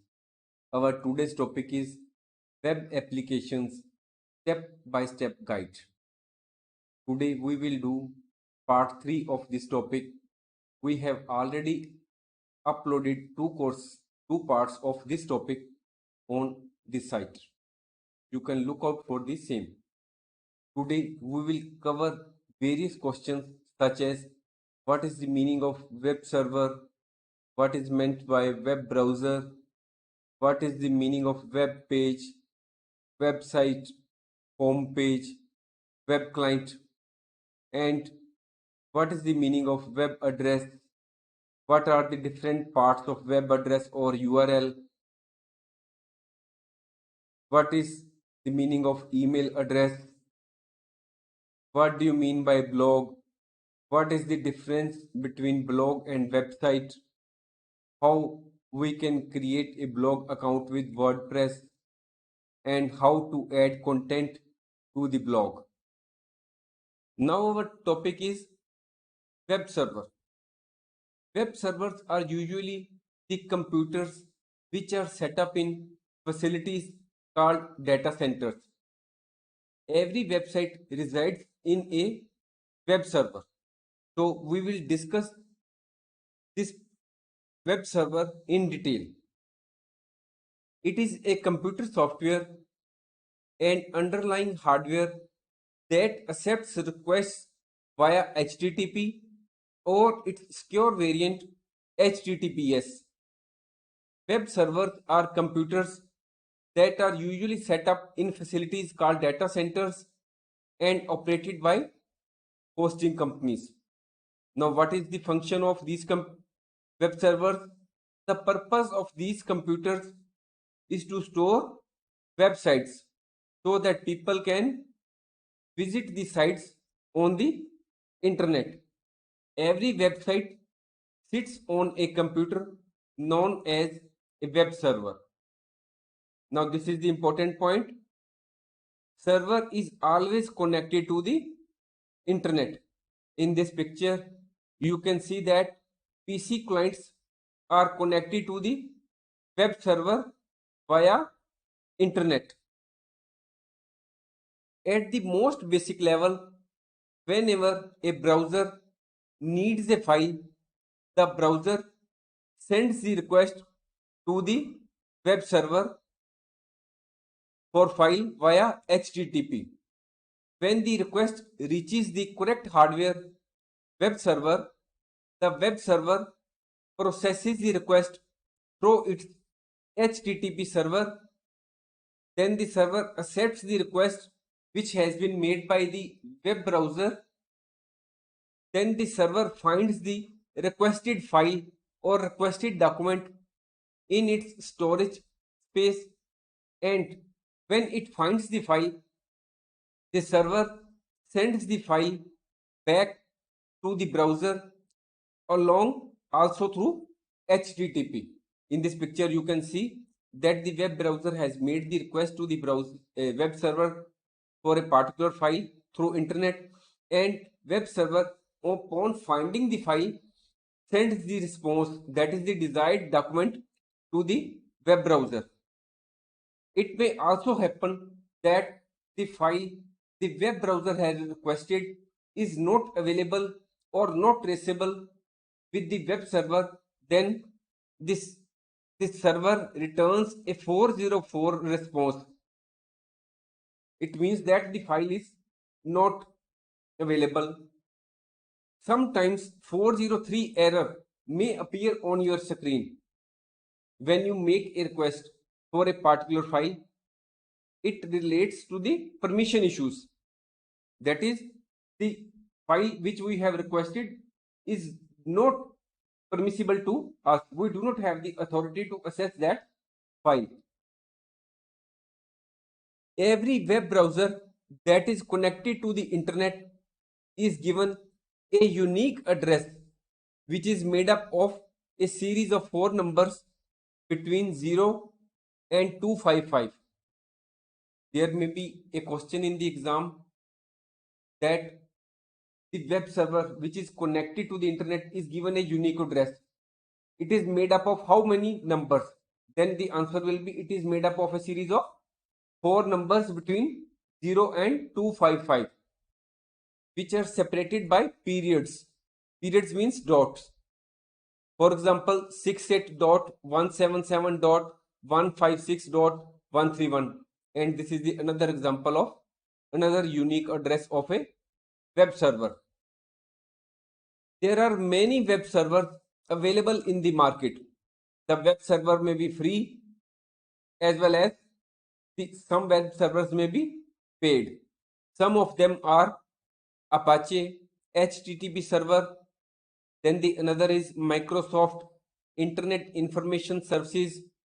Then other is Lighty.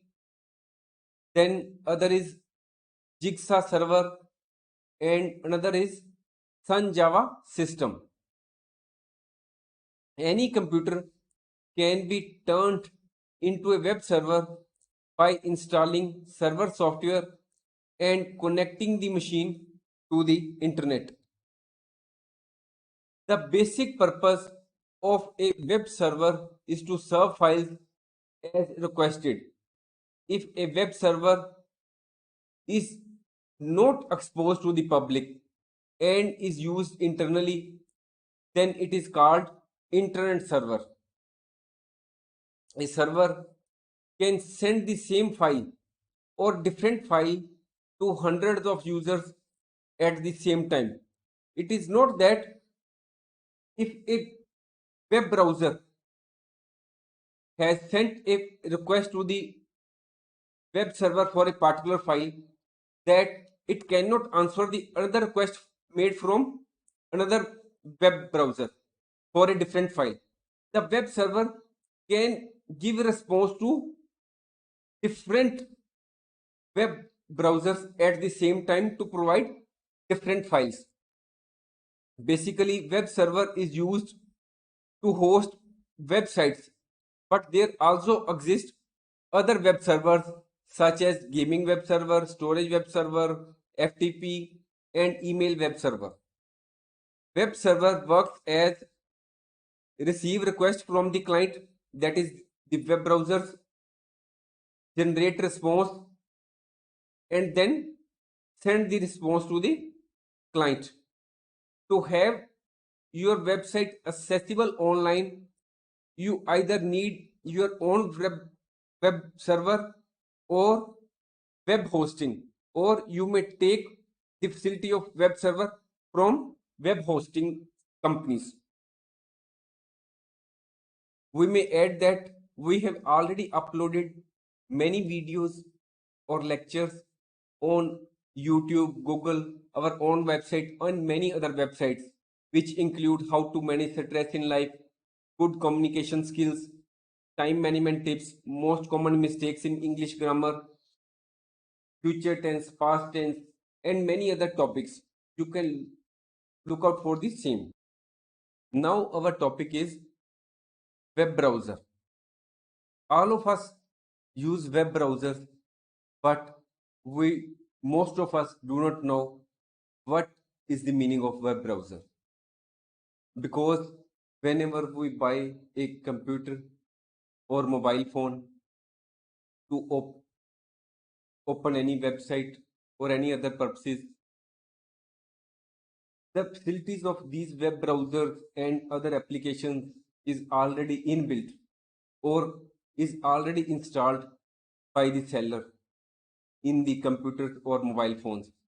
So we normally do not have the knowledge or do not have to care about these application softwares. So let us learn more about web browser. A web browser is an application software for accessing websites. A web browser acts as interface between the user and the World Wide Web. Your browser communicates with the web server. You can see here that the web browser is communicating with web server to bring you information from the internet. When a URL is entered in a browser, that is the whenever we enter the web address in the web browser, the web server takes us to that website. The purpose of a web browser is to fetch the content from World Wide Web or from local storage and display it on a user's screen. Whenever you open the computer, you have to enter some address on the left hand upper side, and that particular address which you have to enter is called web address. You can have more than one browser on your computer at a time. Web servers communicate with many browsers on many computers all at the same time. It means that suppose one web browser has made the request to the web server. It is not that the web server will answer that web browser only. If there is another request from another web browser from some other file and some other web server from another file, then the web server will also at the same time give reply to other web browsers. So the web server is in a position communicate with many web browsers at the same time. Now comes what are the examples of web browsers? The most common used web browser is Google Chrome, and it has about 65% market share as per the information available with us. However, it may change with the passage of time. Apple's Safari browser, which was introduced in 2015, has 18% market share. Now, the Microsoft Edge, which is the default web browser on Windows 10 and 11 computers. Now, this is the Mozilla Firefox. This is the fourth most popular web browser, desktop browser. Browsers are used on a range of devices such as desktops, laptops, tablets, smartphones. In 2020, an estimated 4.9 billion people use a browser. During the course of browsing, cookies received from various websites are stored by the browser. Most browsers have common user interface features such as they allow the user to open multiple pages at the same time. You can see here plus point here also. This is the Microsoft browser. This is Google's browser. In the case of Microsoft Edge, you can see here that this is the plus point here. You can open more pages by clicking here. Another feature of most browser is back and fast and back and forward buttons. In the case of Google Chrome, backward button and forward buttons are there. But in the case of Microsoft Edge, only backward button is there and forward button is not there. These buttons are there to go back to the previous or forward pages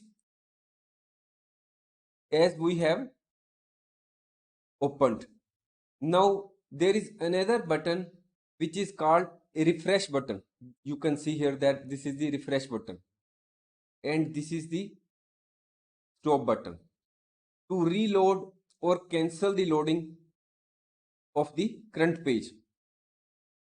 An address bar is there to input the URL of a page. You can see here that this bar is address bar. A web browser is not the same thing as a search engine, though the two are often confused. A search engine is a website that provides links to other websites. However, to connect to a website server and display its pages, a user must have a web browser installed. Examples of search engines are Google, Bing, Yahoo, and examples of web browsers which we have already discussed are Microsoft Edge, Google Chrome, Apple Safari, etc. Web browsers are popular targets for hackers who exploit security holes to steal information, destroy files, and other malicious activities.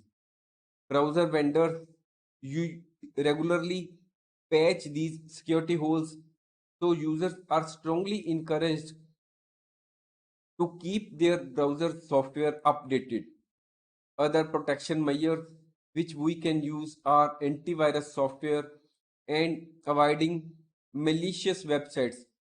That is, we should not open those websites which appear to be malicious or which are known malicious websites or which normally open with HTTP, because these are not secure websites.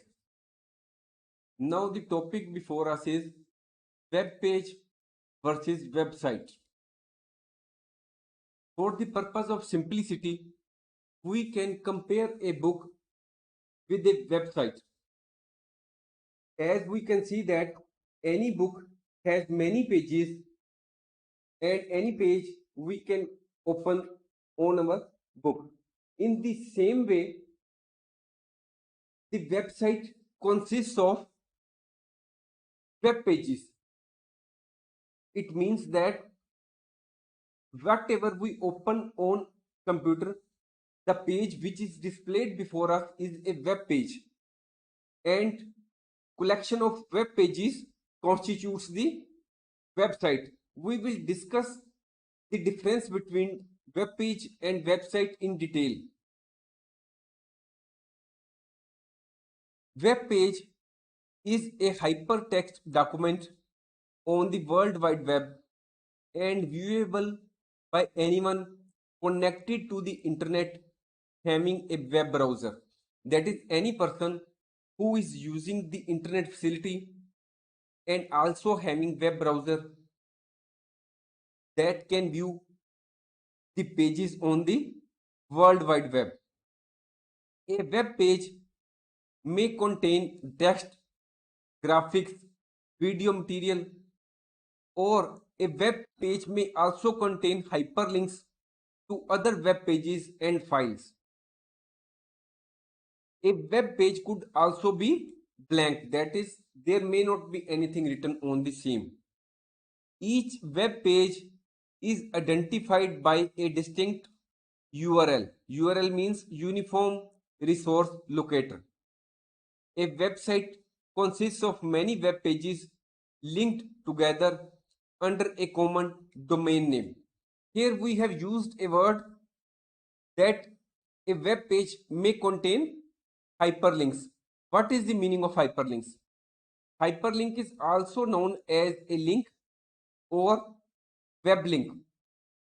A hyperlink is an icon, word, graphic or image that links to a new section or page within the website or to an external document or website. It is activated by clicking on it. Web page is a document commonly written in HTML. There may be question in the exam, what is the full form of HTML? The answer is hypertext markup language. Web page can be accessed by entering the URL on the address bar of the web browser. Whenever you open a website, you enter something in the address bar. A web page is often used to provide information to viewers, including pictures, videos, to help illustrate important topics. A web page may also be used as a method to sell products or services to viewers. Now, what is the meaning of website? Website may be written as in this way, or web separate and site may be written as separately. Website is a collection of web pages and related content that is identified by a common domain name and published on at least one web server. Examples of notable websites are google.com, amazon.com. All publicly accessible websites collectively constitute the World Wide Web. There are also private websites that can only be accessed on a private network, such as a company's internal website for its employees. Websites are typically dedicated to a particular topic or purpose, such as some websites may be related to news only, some websites may be education oriented. Websites like Amazon, Flipkart are e-commerce websites. There may be some websites which are focused on entertainment and other are social networking websites. A website can be accessed directly by entering its URL address or by searching it on a search engine such as Google or Bing. For example, if you can search the name of any university, search the website of any university to get admission there, you can name the enter of the that university in Google search or Bing search, and the Google or Bing will search the name of the website for you. Users can access websites on a range of devices such as desktops, laptops, tablets, and smartphones. That is, you can access any website on your desktop, smartphone, or any other laptop. Now, we have differentiated web page and website in a tabular form.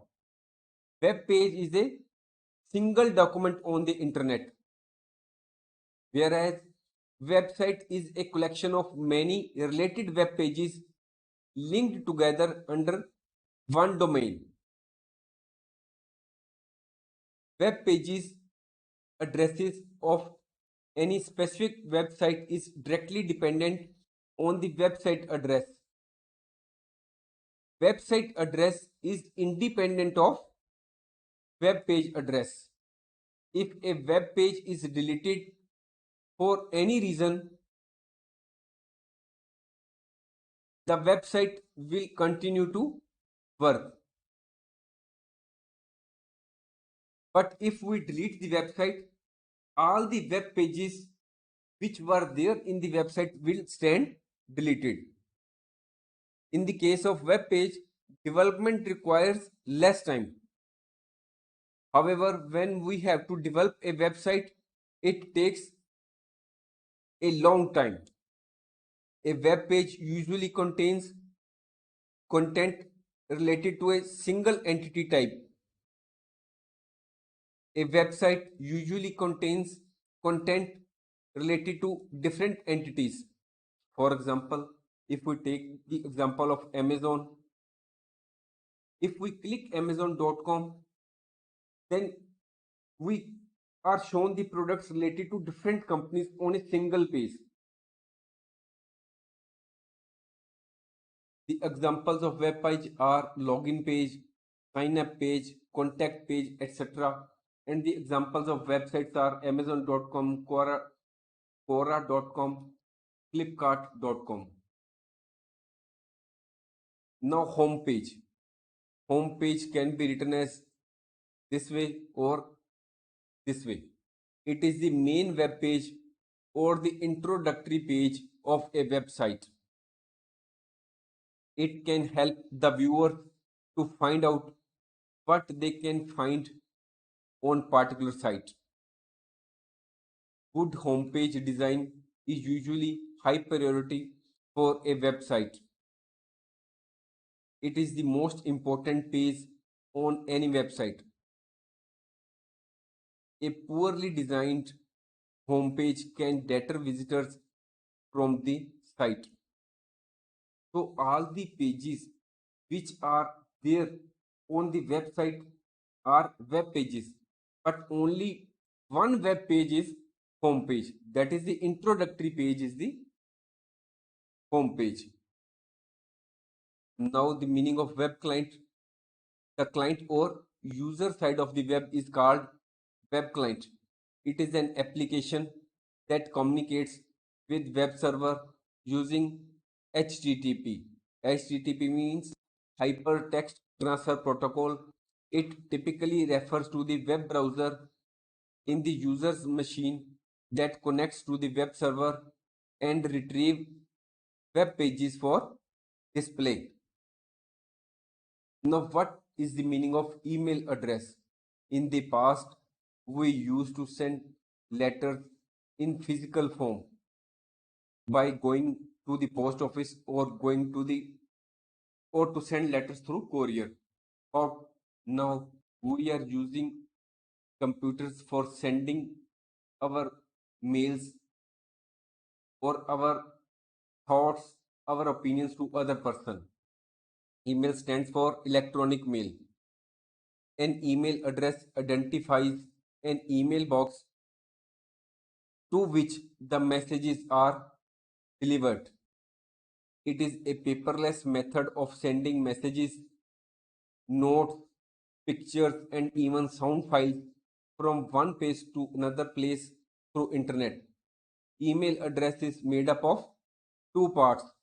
One is username and the another is domain name, which are separated by @ symbol. In this case, Prab Kirpa Classes is the username and gmail.com is the domain name. To create a personal email address, we have to create an account with an email provider of our choice, such as Gmail or yahoomail.com. Now the topic before us is parts of URL. Web address and URL is one and the same thing. Web address is also known as URL. URL means Uniform Resource Locator. Every page or file located on the web is assigned a unique web address. Web address is an internet address that represents the location of a specific web page, file or document on the World Wide Web. we can say that it is just like our residential address.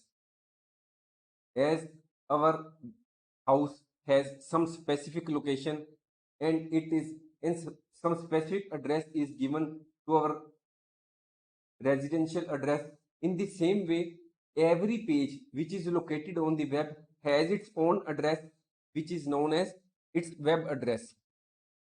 When you want to access a website, you just write a web address in a web browser.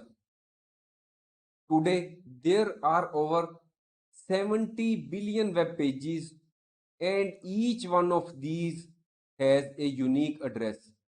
Unique address means URL, unique URL address. A URL never contains any space. Mostly, a URL is in lowercase. Lowercase means in lower letters. Although the latter case does not really matter in URL. Most of the URLs begin with http colon 2 slash. Some examples of URLs are https colon 2 slash www.youtube.com, and other URL pertains to Google, and this is the URL of our own website https colon 2 slash prabkirpaclasses.com. HTTPS is more secure and should be used at all times when secure data needs to be transferred, like in the case of logging into your bank's website, writing emails, sending files, etc. It means that if you are opening your bank's website, it is quite possible that the website before you starts with this bank name. You are having your bank account with ABC Bank and it is starting with HTTP. You should have the common sense, or you should immediately point out that this is not the safe protocol. It is not the secure site. It may be the bogus site. All the bank sites open with HTTPS because this is the safe site. All the sites which begin with HTTPS are safe. So whenever we are writing mails or opening some website, we should always see that it starts with HTTPS because it is more secure than HTTP. Now, what are the parts of web address or URL? There are four key parts, four main parts of URL. First is the name of the protocol. We have already discussed the meaning of protocol in our previous lectures. You can look out for the same. However, we can tell you that protocol means the rules and regulations which are used on the net for sending and receiving the files or other documents from web server or other web clients. Now, name of the protocol is used to retrieve the document. The most common protocols are HTTP or HTTPS, with more attention being paid to online privacy and security today. The more secure HTTPS is becoming the dominant protocol on World Wide Web. Whenever you open a website, you can find that most of the time it starts with HTTPS. Now the another part of URL is domain name. A domain name is a unique name that identifies a website on the World Wide Web. It comes directly after the protocol and is separated by a colon and two forward slashes. It means that After this, there will be colon and two slashes, and then will come the domain name.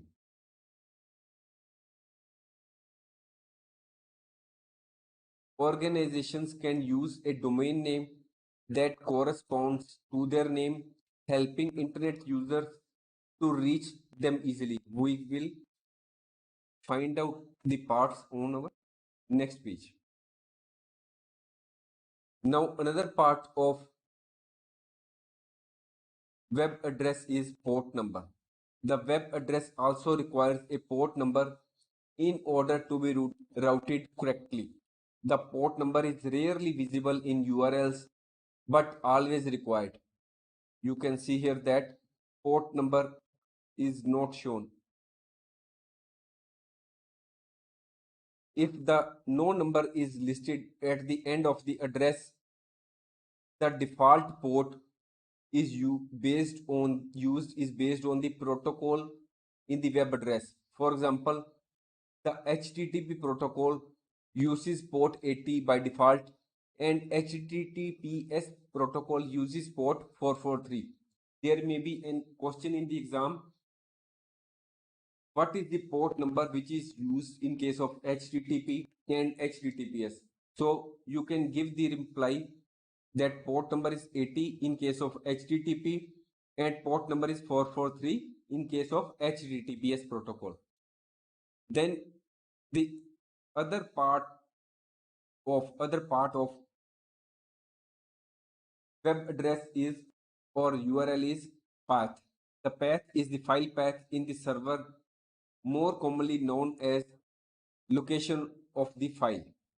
You can see here that this is the protocol, this is the domain name, this is the port number, and this is the path of the file. In this case, you can see that this is the protocol, that is HTTPS. This is the domain name, prabkirpaclasses.com, and this is the path.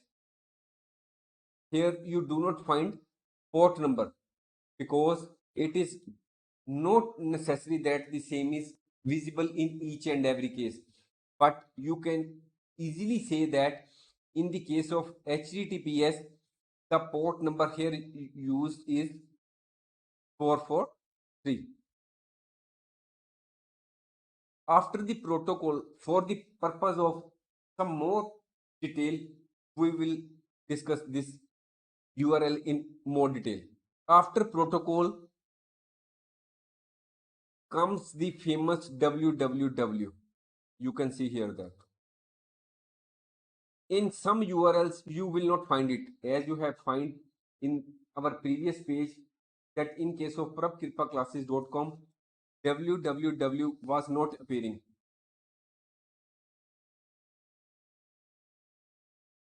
Then the name of the resource owner comes, that is, then comes the domain name, google.com, which is Google in this case. Owner's name is followed by the category in which the owner domain name is registered. You can find here that we are referring to this part, .com. Whenever .com appears on any website, it may mean that the website is of commercial nature. There are a lot of other categories. For example, .org means organizational website, primarily used for non-profit websites such as charities, NGOs. If here it is written as .gov, then it is for government websites. If there it is written as .mil, it is used by military websites. .in says that the website has a connection with India. There are scores of such domains extensions. A website address can be obtained from a web hosting provider such as GoDaddy or any other designated internet domain registrar. Here you can, for the purpose of more illustration, we can say that www is subdomain. This is the domain name, and .com or .org or .edu, .gov or .mil, all these are referred as top level domain, and here it is the file path. Now we will differentiate between blog and website. Blog, it means a regularly updated website or web page, typically one run by an individual or small group that is written in an informal or conversational style. Website is written in a formal way because we are to communicate with public, telling them about our activities or our products or services. But in the case of blog, we use the blogs to convey our personal opinions, to convey our thoughts. Suppose we have visited a particular country, a particular state, a religious place, or some hotel, we can write about our opinions, thoughts, or comments about that country, state, or religious place or particular hotel.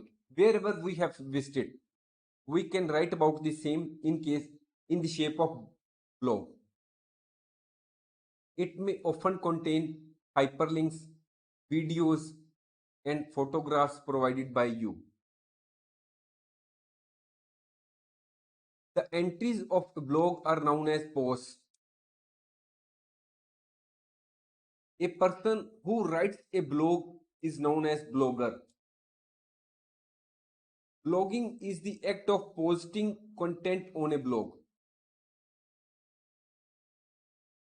Here you can see the blog of Bill Gates. Posts are typically displayed in a reverse chronological order. It means that most recent posts appear first at the top of the web page. It means that if suppose we have posted our comments now, that will appear first. The posts which we have posted on our blog earlier will appear downside.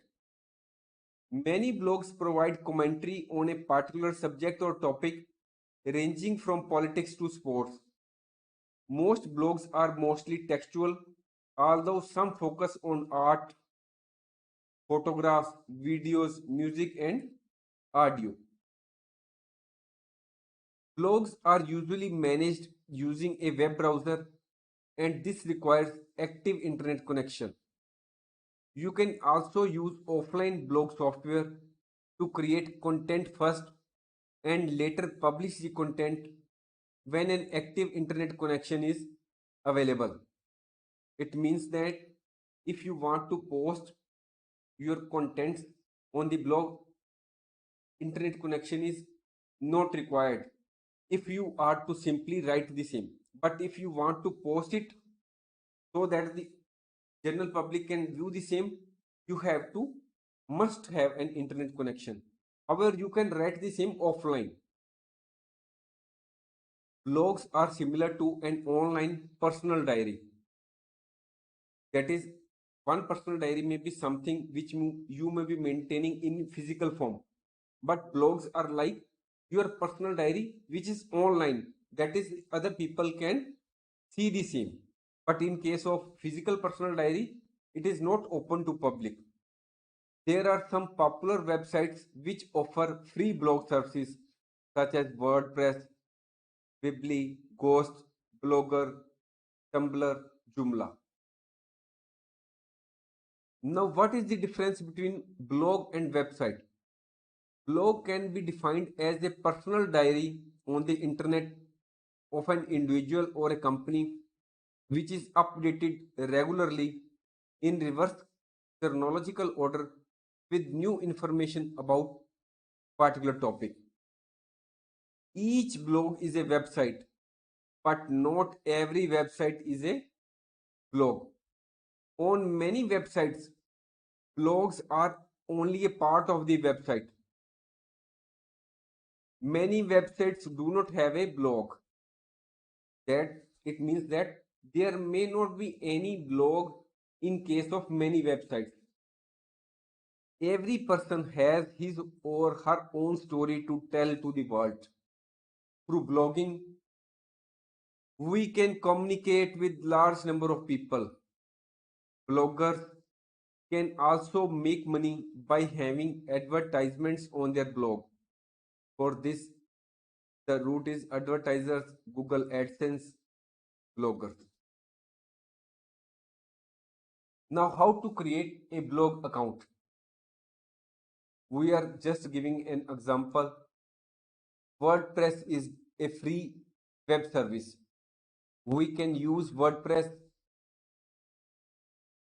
to create a beautiful website or blog. It comes with many features so that you can customize the design of the blog. Now, what are the steps which we have to follow to create a blog account in WordPress? These are as follows. First, you need a web browser and an internet connection. Web browser is already there in your computer. Now, what is required is active internet connection. Open the web browser. For example, there may be Mozilla Firefox, Google Chrome, or some other web browser like Apple Safari in your computer. Now you have to type the web address, that is the URL of WordPress, that which is www.wordpress.com in the address bar, and then click get started.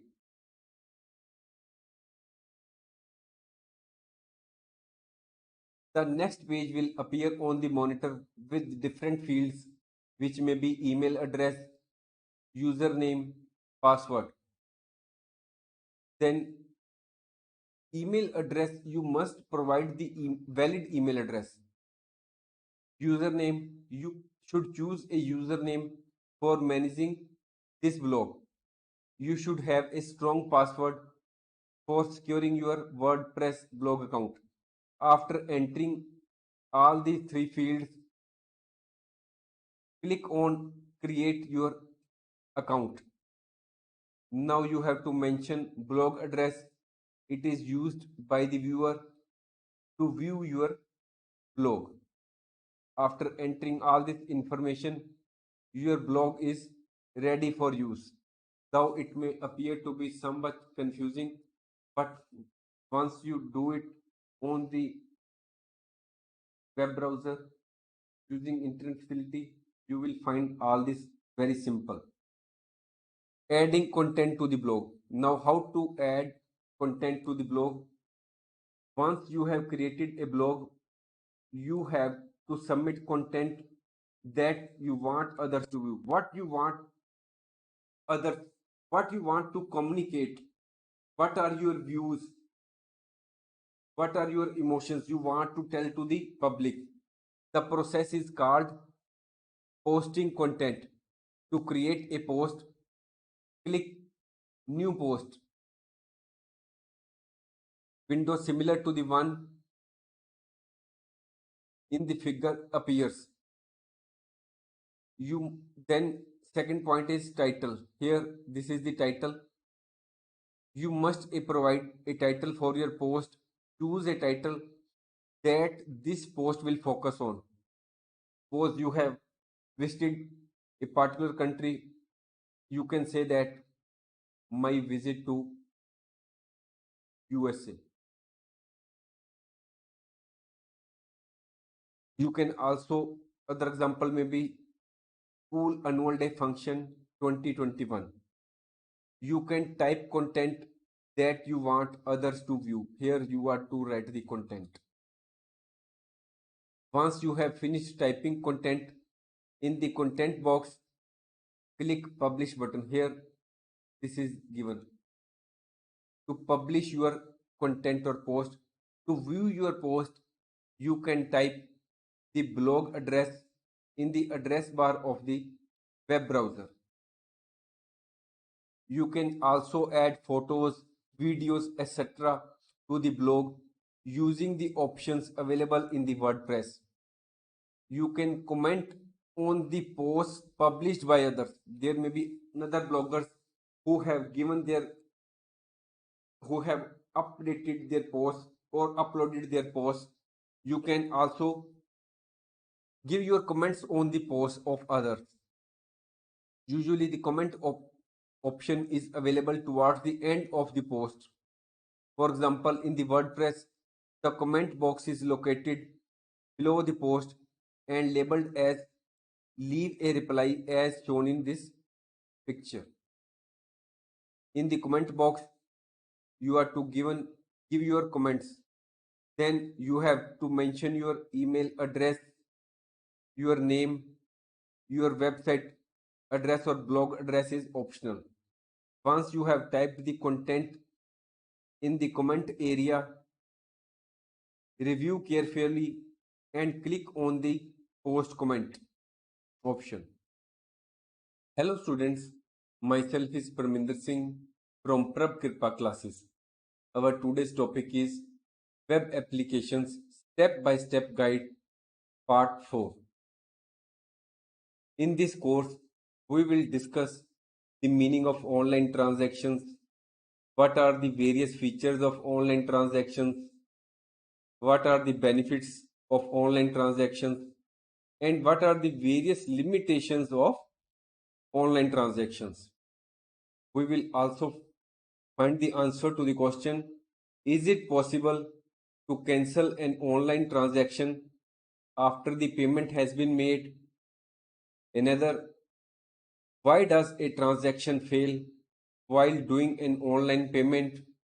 And what are the various safety tips we should follow while doing online transactions? Then, what is the importance to have secure passwords? What is the meaning of online shopping? And how we can do online transaction using Flipkart, and how we can book rail tickets online in case of India. Now our topic is online transactions. First of all, what is the meaning of online transaction? Online transaction is a payment method in which transfer of funds or money happens online over electronic fund transfer. Whenever we want to give some money to other person or we purchase something, either we can make the payment in cash or we can make the payment online. Online transaction process is secure and password protected. 3 steps involved in online transaction are registration, placing an order, and payment. In case of registration, let us understand the same with the help of example.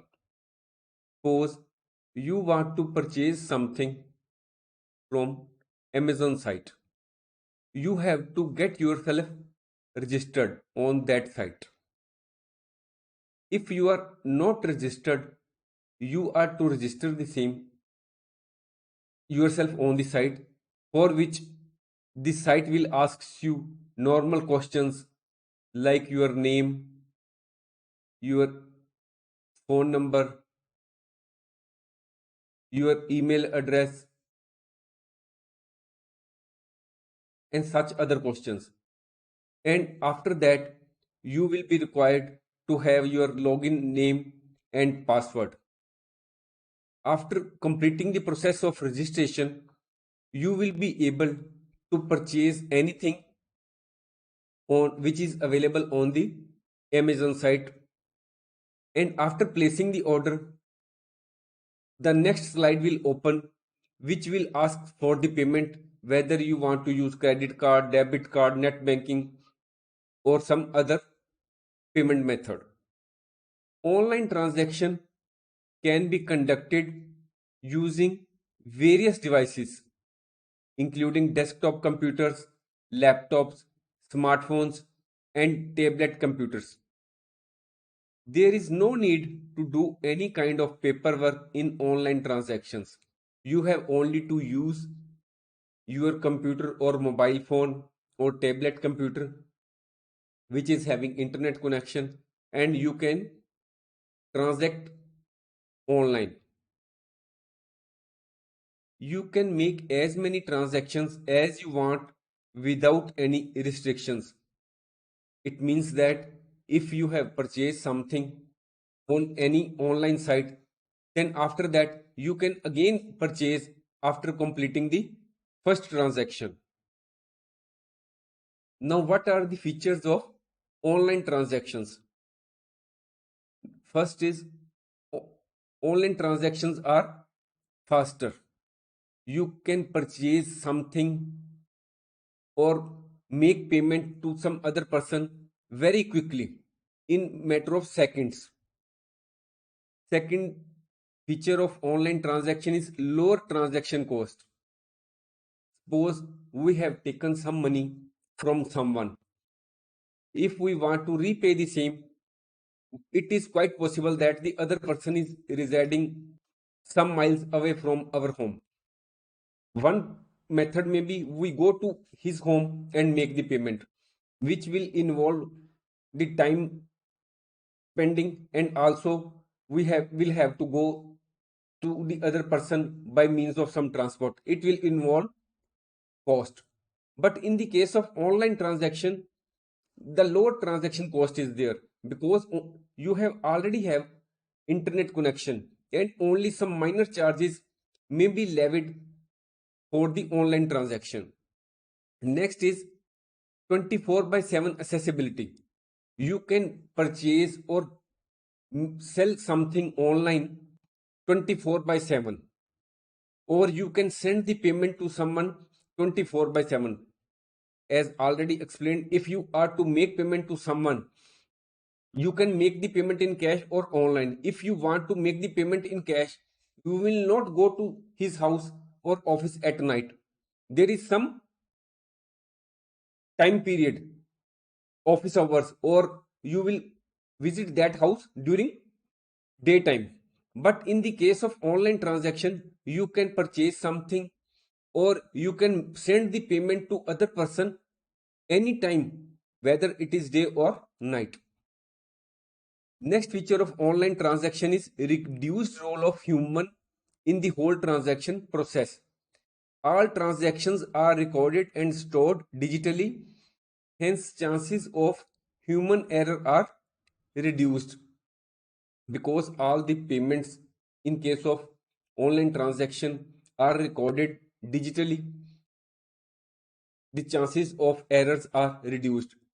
If we record a transaction in case of offline transaction manually, it is quite possible that while writing, suppose in case of 10 lakhs, we may write only 5 zeros. So there are chances of human error in case of offline transactions. Or whenever we are making the payment in cash, we are to make the payment of say 100 notes of $1 each. It is quite possible that while counting we may count 101 or 1 or only 19. So there is chances of human error in case of online offline transactions. Next feature of online transaction is removes geographical barriers. If you are to buy something, it is quite possible that the seller may be stationed at some remote city or in some other state, but you are not supposed to go there in case of online transaction. But in case of offline transaction, you have to go to that city. But while purchasing something online or while you are making payment to some other person online, you have not to go there. You can make the payment or buy something while sitting at your home or in office. Next feature of online transaction is that it is generally secured. Security features such as one-time password are provided to protect against security risks. Though there may be some risks in online transactions, we have to be aware of some precautions which we should take while transacting online. We will discuss about those safety points which we should keep in mind while transacting online in the later. Is it possible to cancel an online transaction after the payment has been made? It means that we have visited some site, say Flipkart, and we have purchased something and made the payment of the same through credit card, debit card, or internet banking. Whether is it possible to cancel the transaction when the payment has already been made? Answer is cancellation is only possible if the merchant cancel your transaction and initiate a refund of the same transaction. In other words, when you have made the payment of on in case of online transaction, you cannot cancel the same yourself. Next question, why does a transaction fail while doing an online payment? Many times when we purchase something on any site, online site, there are many times the transaction is not complete. We are unable to purchase or send payment to other person. Now the answer is while using a card for making an online payment or when we are using internet banking for making payment, there are many parties involved in the same.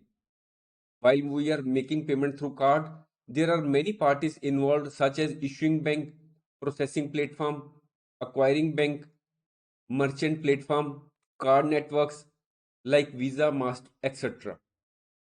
Once a payment is being processed, all the players play their role at the same time.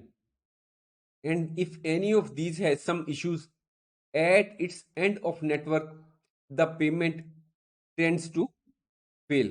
Suppose we understand the same with the help of example. Suppose we are sitting at home. We are having internet connection.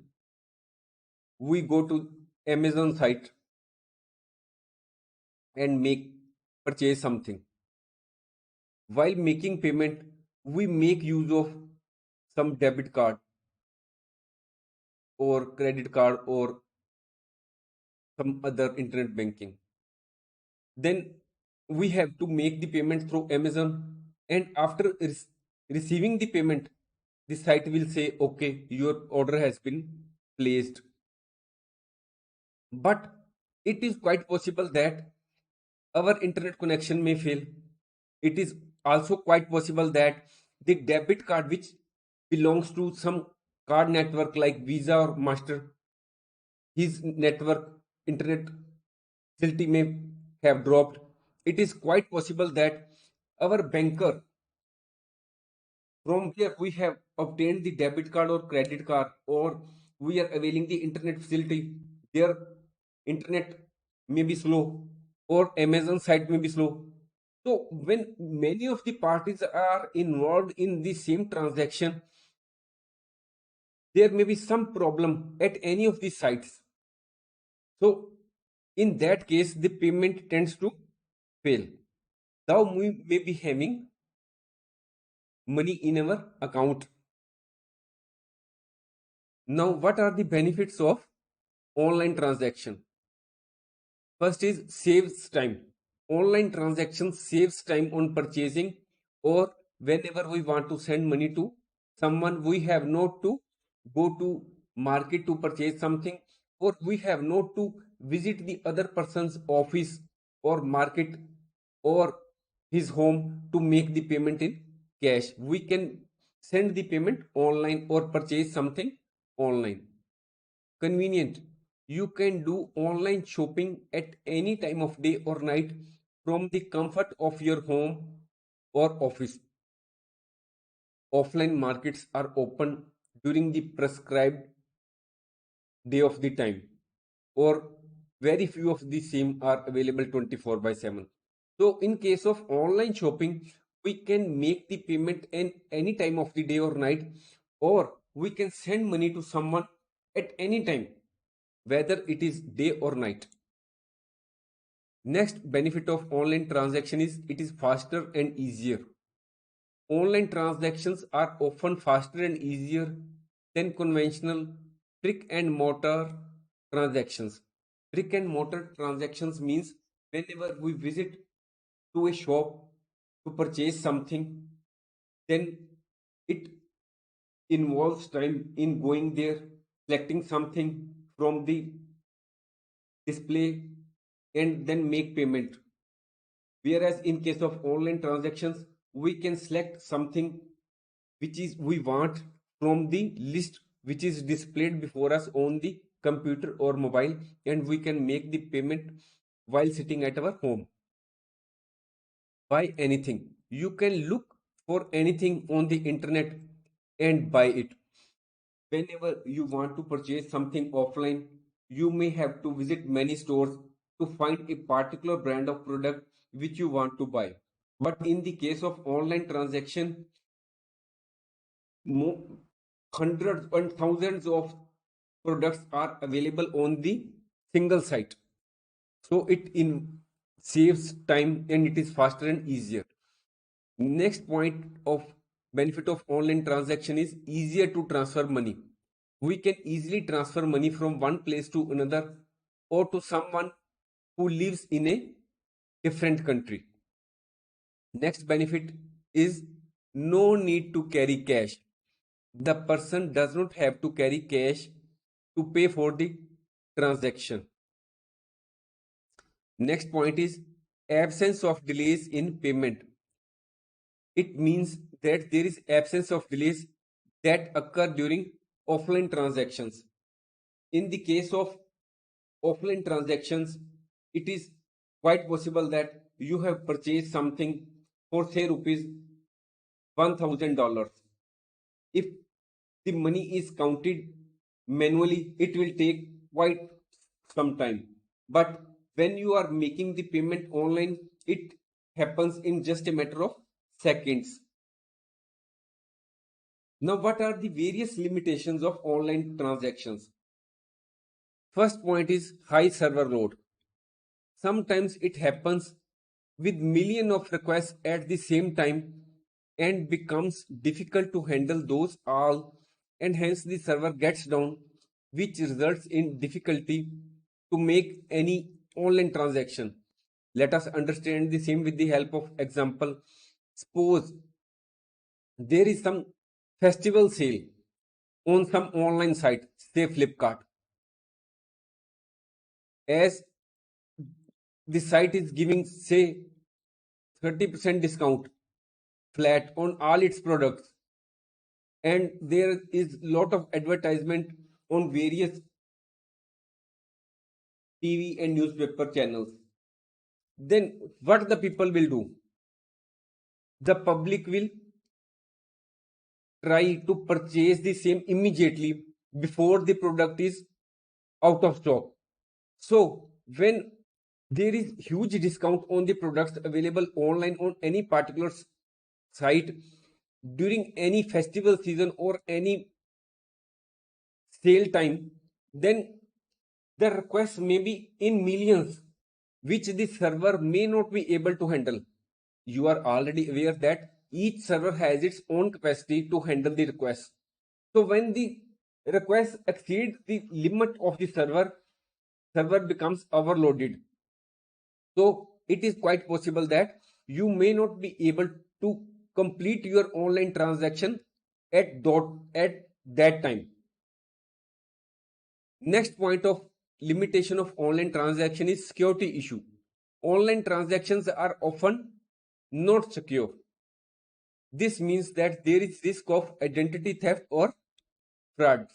It happens that we have opened Flipkart, say Flipkart site, but there are some hackers or other persons which may have made their web page or website which appears to be of that of Flipkart, but it may start with say HTTP, which is not a safe site. That is, some fake sites may be appearing to be just like the original one. So in that case, we may make the payment to that wrong site and our money goes in vain and we will not receive anything in back. So we have to be very careful why we are making use of online transactions. Third limitation of online transaction is wrong recipient or wrong amount. Suppose we want the payment to be sent to, say, Pushkar, but through an oversight we have sent the payment to, say Pushpinder, whose account was already available in our internet banking. So what will happen? It is quite possible that we may not be able to recover the same from the other person. It is also quite possible that we had to send payment of rupees, say, $50,000 to someone, and we wrongly typed, say, $5 lakh. What will happen? If we do not check the payment properly, whether we are sending the payment to the correct person or whether we are sending the correct amount, we may send the money to wrong person or we may send the wrong amount, which will create a lot of problem at a later date, and we may not be able to recover the same from the other person, because it depends on the other person whether he will return the payment or not. Reputation issue. During online shopping, if the server gets down even for a second, so many e-transactions are affected, by which it leads to an impact on the reputation of the organization. We are using internet daily. Whenever any particular reputable sites like Amazon, Flipkart, even their server fails for a second, there are lot of messages flashed on Twitter and others news. It makes the headline on news that the server of particular online site was down for seconds and the public was not able to purchase the products for so many minutes. It creates a reputation issue for the organization. So all the online sites try to maintain their sites in the best possible manner so that such type of problem does not exist on their site. Finally, some consumers may feel more comfortable conducting transactions in person rather than online. Now we will understand what are the safety tips which we should follow while doing online transactions. Online transactions have made our life very easy. Millions of online transactions are taking place every day. Whether we want to book tickets or we want to order pizzas, we are doing the same online. We are also transferring money to the online, which has ultimately given a boost to online banking and online shopping, which has resulted into online fraud and identity theft.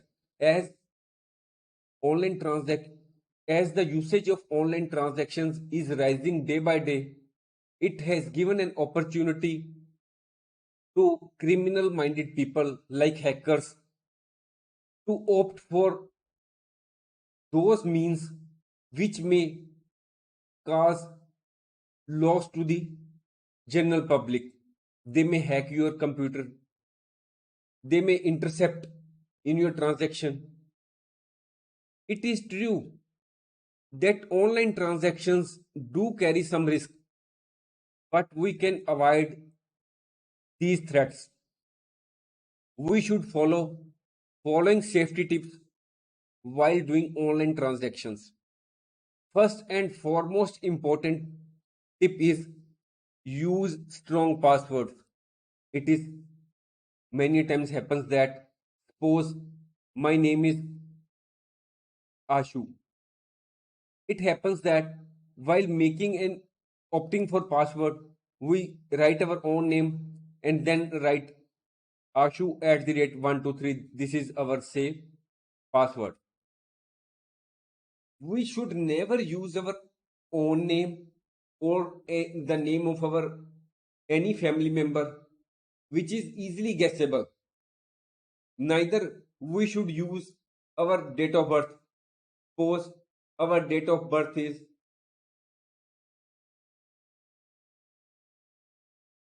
we should not use Ashu at the rate 01061987, which is supposed date of birth. We should always have a mix of small and capital letters. Small words are like this, capital words are these. Then we should make a use of small words, capital letters, numbers are these, and special characters. Special characters may be this.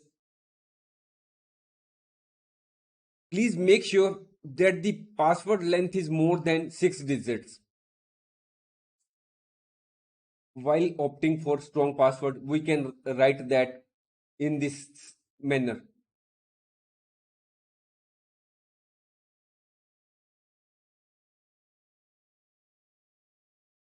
This is a very strong password, we can say, because here we have not only used small words, but at the same time we have used capital letters, we have used special characters, we have also used numbers. Change passwords as often as possible.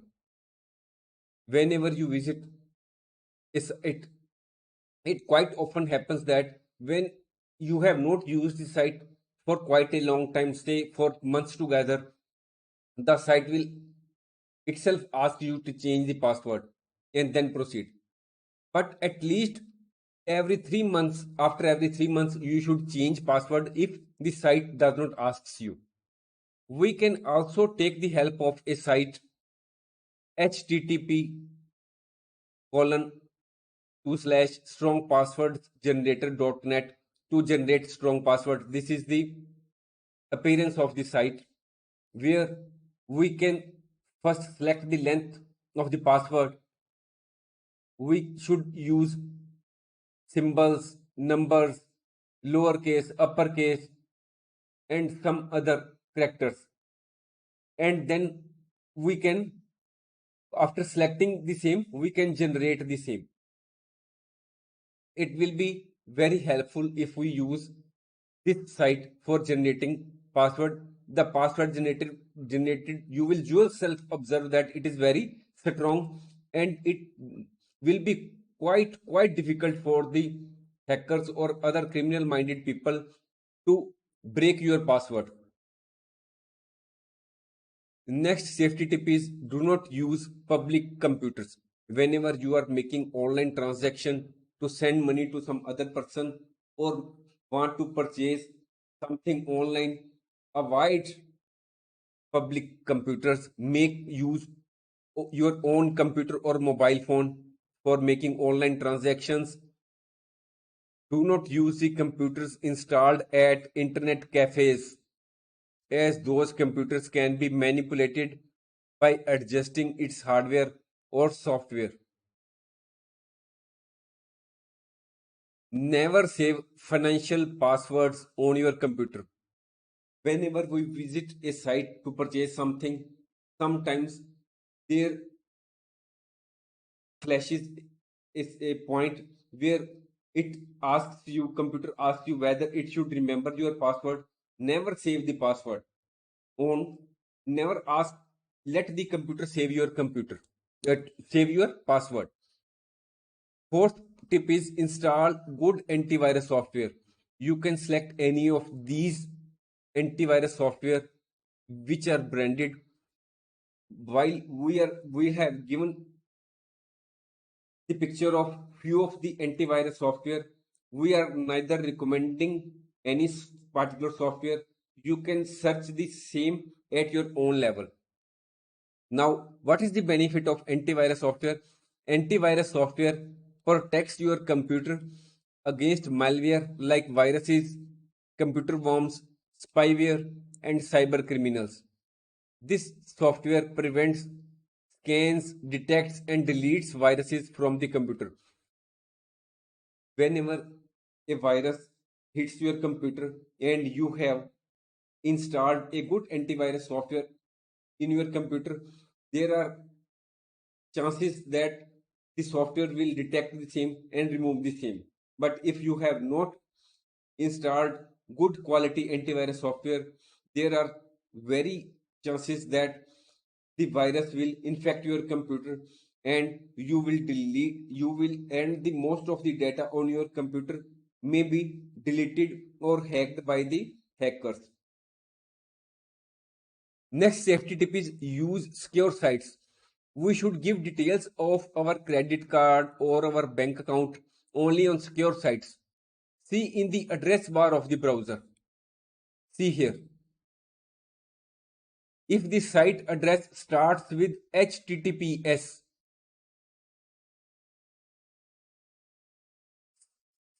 colon 2 slash and a log also appears there, then it is safe to give your credit card and bank card details. You can see that our site also has the address of HTTPS and there is also a log sign, that is it means that our site is secure site. Sixth point is deal with reputed websites only. Do not pay directly to any website unless you know about it. It is possible that you want to purchase something. You may visit Amazon, Flipkart, or other websites which you normally hear of or which are reputed sites. But there may be some discount which may be flashing on your computer that this discount is available on the particular product on some site which is not known to you or which is not publicly known or which is not reputed site. So in that case, do not pay directly to that site unless you have researched about the same. You should go in for the known sites which you are aware of or which have their good reputation in the market. Next point is online shopping tips. Always log out of bank and merchant sites after you have completed your transaction. That is, you must log out whenever you have done online transaction. Run virus scans regularly on your computer. If you do not do the same, it is quite possible that some virus may be present and it may infect your computer. So if we scan the computer regularly through our antivirus softwares, many of the viruses may be get rid of from your computer. Now, what is the importance of secure passwords? Repeatedly using the same passwords or weak passwords can leave your computer to vulnerable to hackers. That is, the hackers may attack your computer. If you do not change your passwords frequently or you use the same passwords off and on or you use weak passwords. If a hacker cracks your passwords, he can access your social media accounts, he can access your bank accounts, emails, and other sensitive accounts that hold your confidential personal data, and you become the victim of identity theft. So, it is very necessary to create a strong password. So you should know what makes a strong password so that you can ensure the maximum security for your sensitive information. To create a strong password or secure password, never use your family name or your own name or important dates such as anniversary dates or birthday dates. Further, we should set different passwords for each account. We may be having suppose three bank accounts. We may be having two email accounts. We may be having one debit card. We may be having two credit cards. We may be also making use of some online sites like Amazon and other sites. In all that cases, we have to create login name and password. So while creating password, we should keep in mind that the passwords are do not resemble, or we do not keep the same password in each and every case. Each password in case of each bank account or email account or online site or debit card or credit card site should be different. We should change automatically generated passwords. It is quite possible that whenever you open a new bank account or you open a debit card or credit card or online site, there is sometimes online password is generated, but the site at the same time asks you to change the same. Even if the site does not ask you, you should change the passwords immediately whenever it is automatically generated by the computer. You should create your own password. A difficult password is created by using variables like uppercase, lowercase, number, symbols, along with a password length of more than six characters, as already told you in previously. Now, what is online shopping? E-commerce, also known as electronic commerce or internet commerce, refers to all aspects of operating a business online. Online shopping means the process of buying and selling goods and services through internet. Online shopping does not mean that we are buying something online. Online shopping also means selling goods and services online. What the customer needs, he or she needs to have an internet connection for viewing goods and services offered by a seller online. Customers can make the payment online by using credit card, debit card, internet banking, or cash on delivery. Online shopping is useful if a customer does not have sufficient time to visit stores. Whenever we want to purchase something, there are two options: whether we should go to the market to purchase something, or we can purchase the same while sitting at home and go in for online shopping. Further, a product or service which is not available in the local market may be available online. You may selecting for a particular brand of product, but your local departmental store may not be having the same, as each and every day new types of products are hitting the market. So it may not be possible for the local shopkeeper to keep each and every type of product which has arrived in the market. So if we want to purchase the same, you can go in for online shopping, where each and every type of product which you want to purchase will be available. Further, online shopping saves time. You have not go to the market to purchase something. You can purchase something in a matter of seconds while sitting at the comfort of your home. Multiple choices and reasonable cost is available. While by visiting many online sites, you can decide that particular product is cheap at the particular site. So you can go in for that site to purchase something. Reviews of the products are also available online.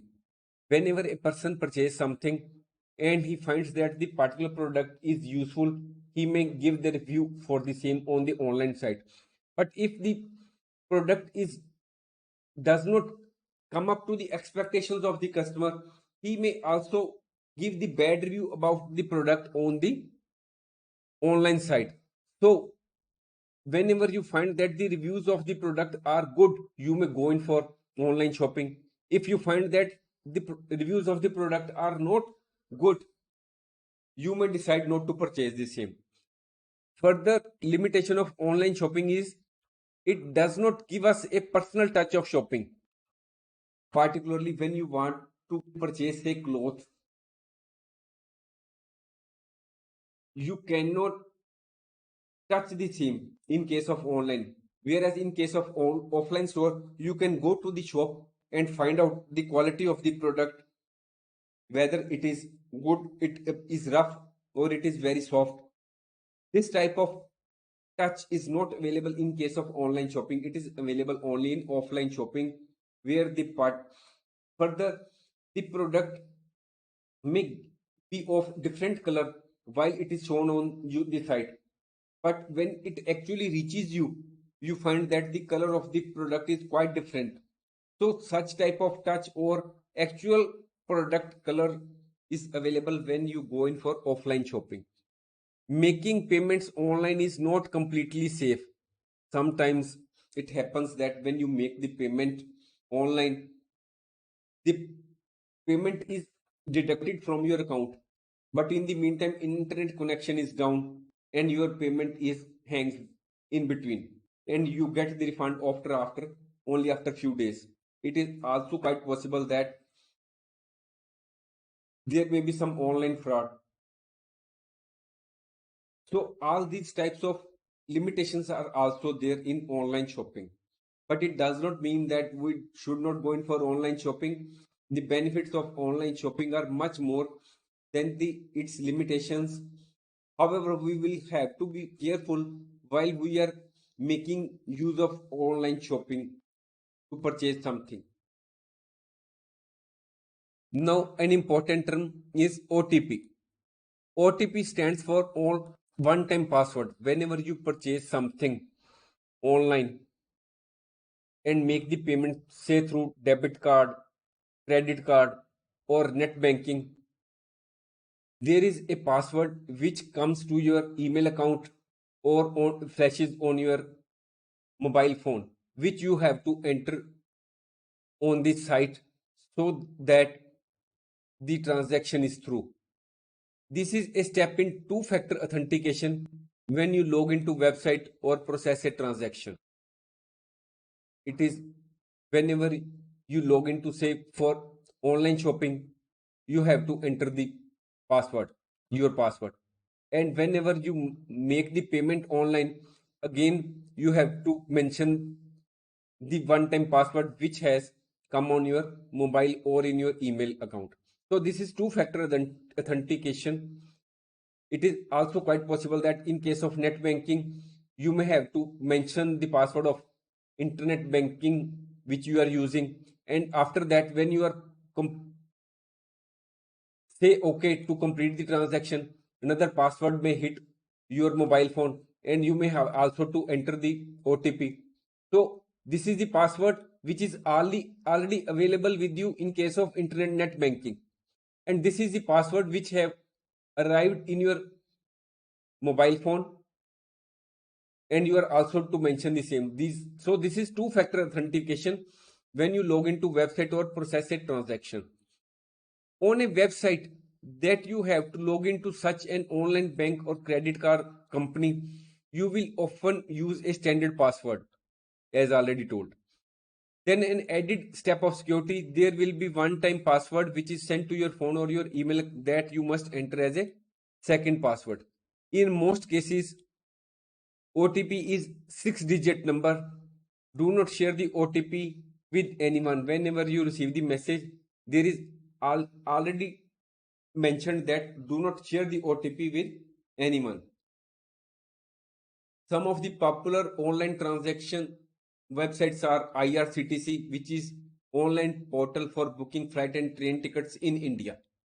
Flipkart is a worldwide site which is an online shopping portal for buying consumer products. Redbus is also an online portal for booking bus tickets in India.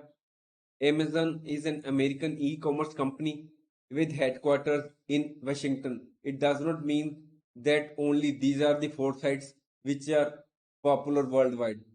It is only for the purpose of giving examples.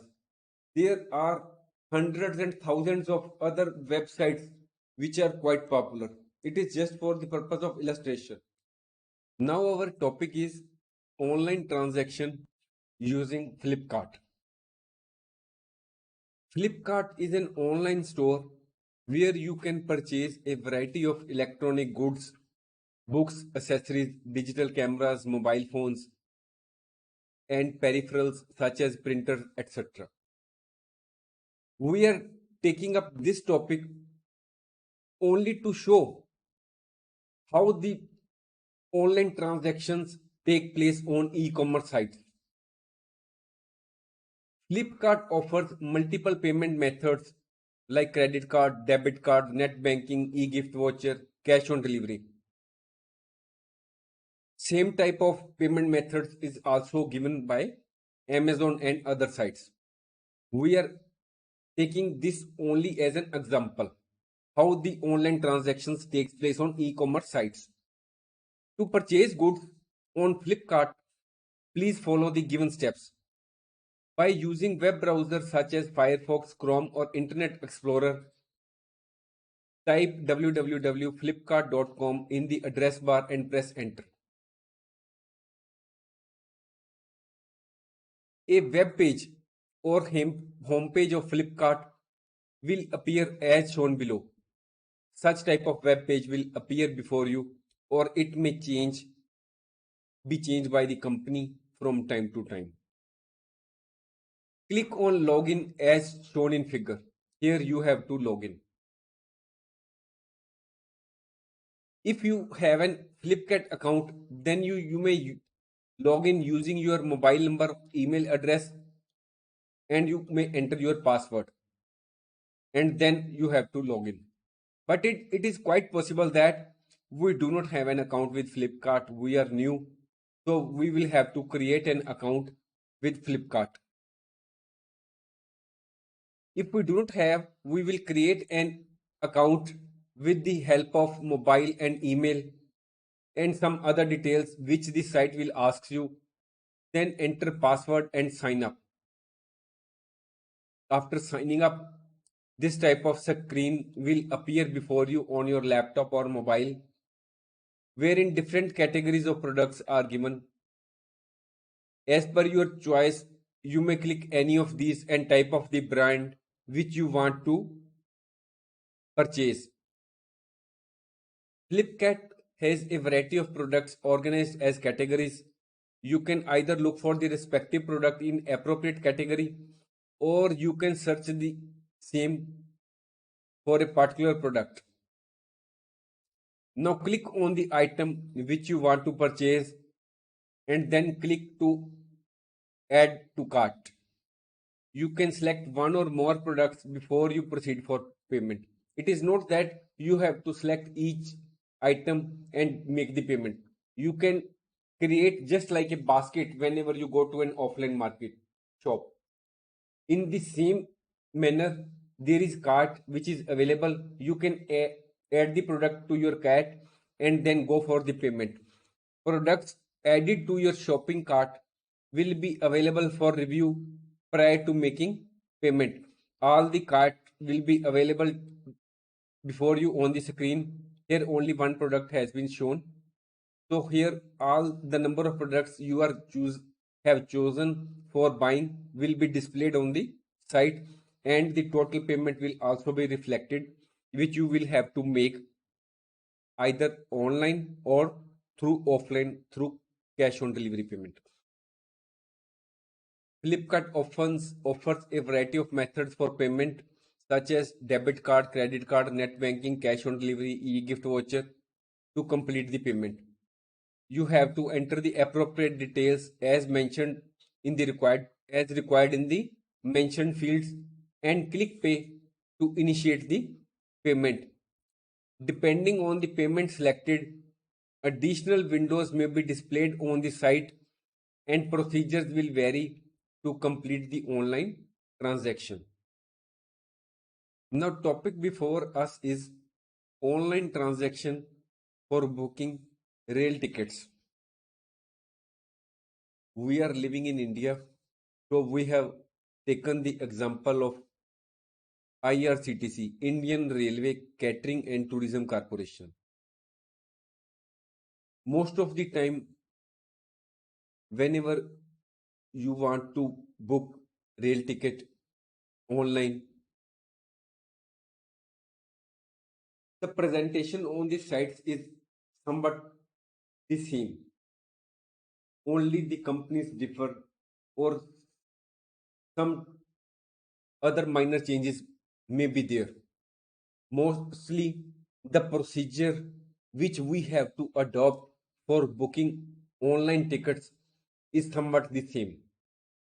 So IRCTC is an online portal that can be used for booking travel tickets.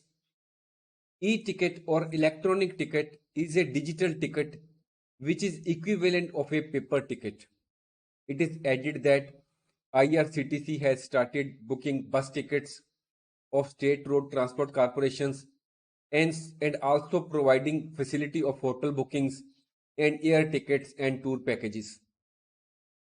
To book the ticket, we have to open any browser such as Firefox, Chrome, Internet Explorer, and then we have to enter its name www.irctc.co.in, which is its name, in the address bar, and then press enter. A web page similar to that will be displayed, or the page may be changed by the company from time to time, where we will have to log in with password and our mobile number or email, or and then password we have to mention. If we are not already registered, then username and password will be mentioned by here, and then we will have to sign in. If we are not already registered with IRCTC, then we will have to register first to avail the services. Then such type of screen will appear before you. If you are not already registered, you will have to fill the relevant details like username, password, language, and other. Then we will have to click continue, and we will have to follow the procedure like mentioning other details which the computer will site will ask you from time to time. Then you have to fill details regarding your address and other common details to complete the process of registration. It is not difficult, it is quite easy. Once you log on to IRCTC sites, you can use the website for booking tickets. Go ahead and fill in the details when you want to visit, where you want to visit, what type of ticket you want, in which quota you want. All these points where asterisk is there, these are mandatory.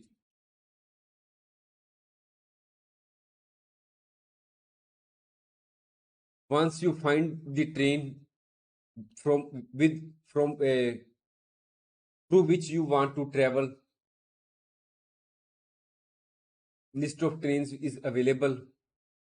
You can find the trains, and after selecting the relevant type of train, and you can then book the particular type of class which through which you want to travel, first class, second class. You can also view the status of available tickets sorted by day.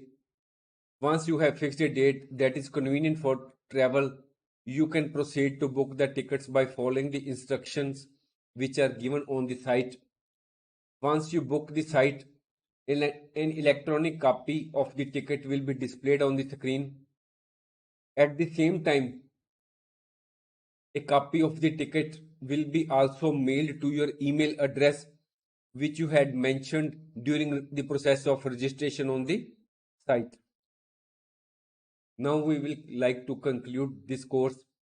An online transaction is a business deal or exchange that is conducted over internet. This can include anything from buying and selling goods and services to transferring money or making payments. Online transactions are becoming increasingly common as more and more people shop, bank, and do business online. Now you have gained more knowledge about online transactions, so you can decide if they are the right choice for you. If you decide that you should go in for online transaction, be sure that you take the precautions which have been already mentioned to ensure your safety and security. Thanks for watching. If you like our course, please spare some time to give a star rating to our course.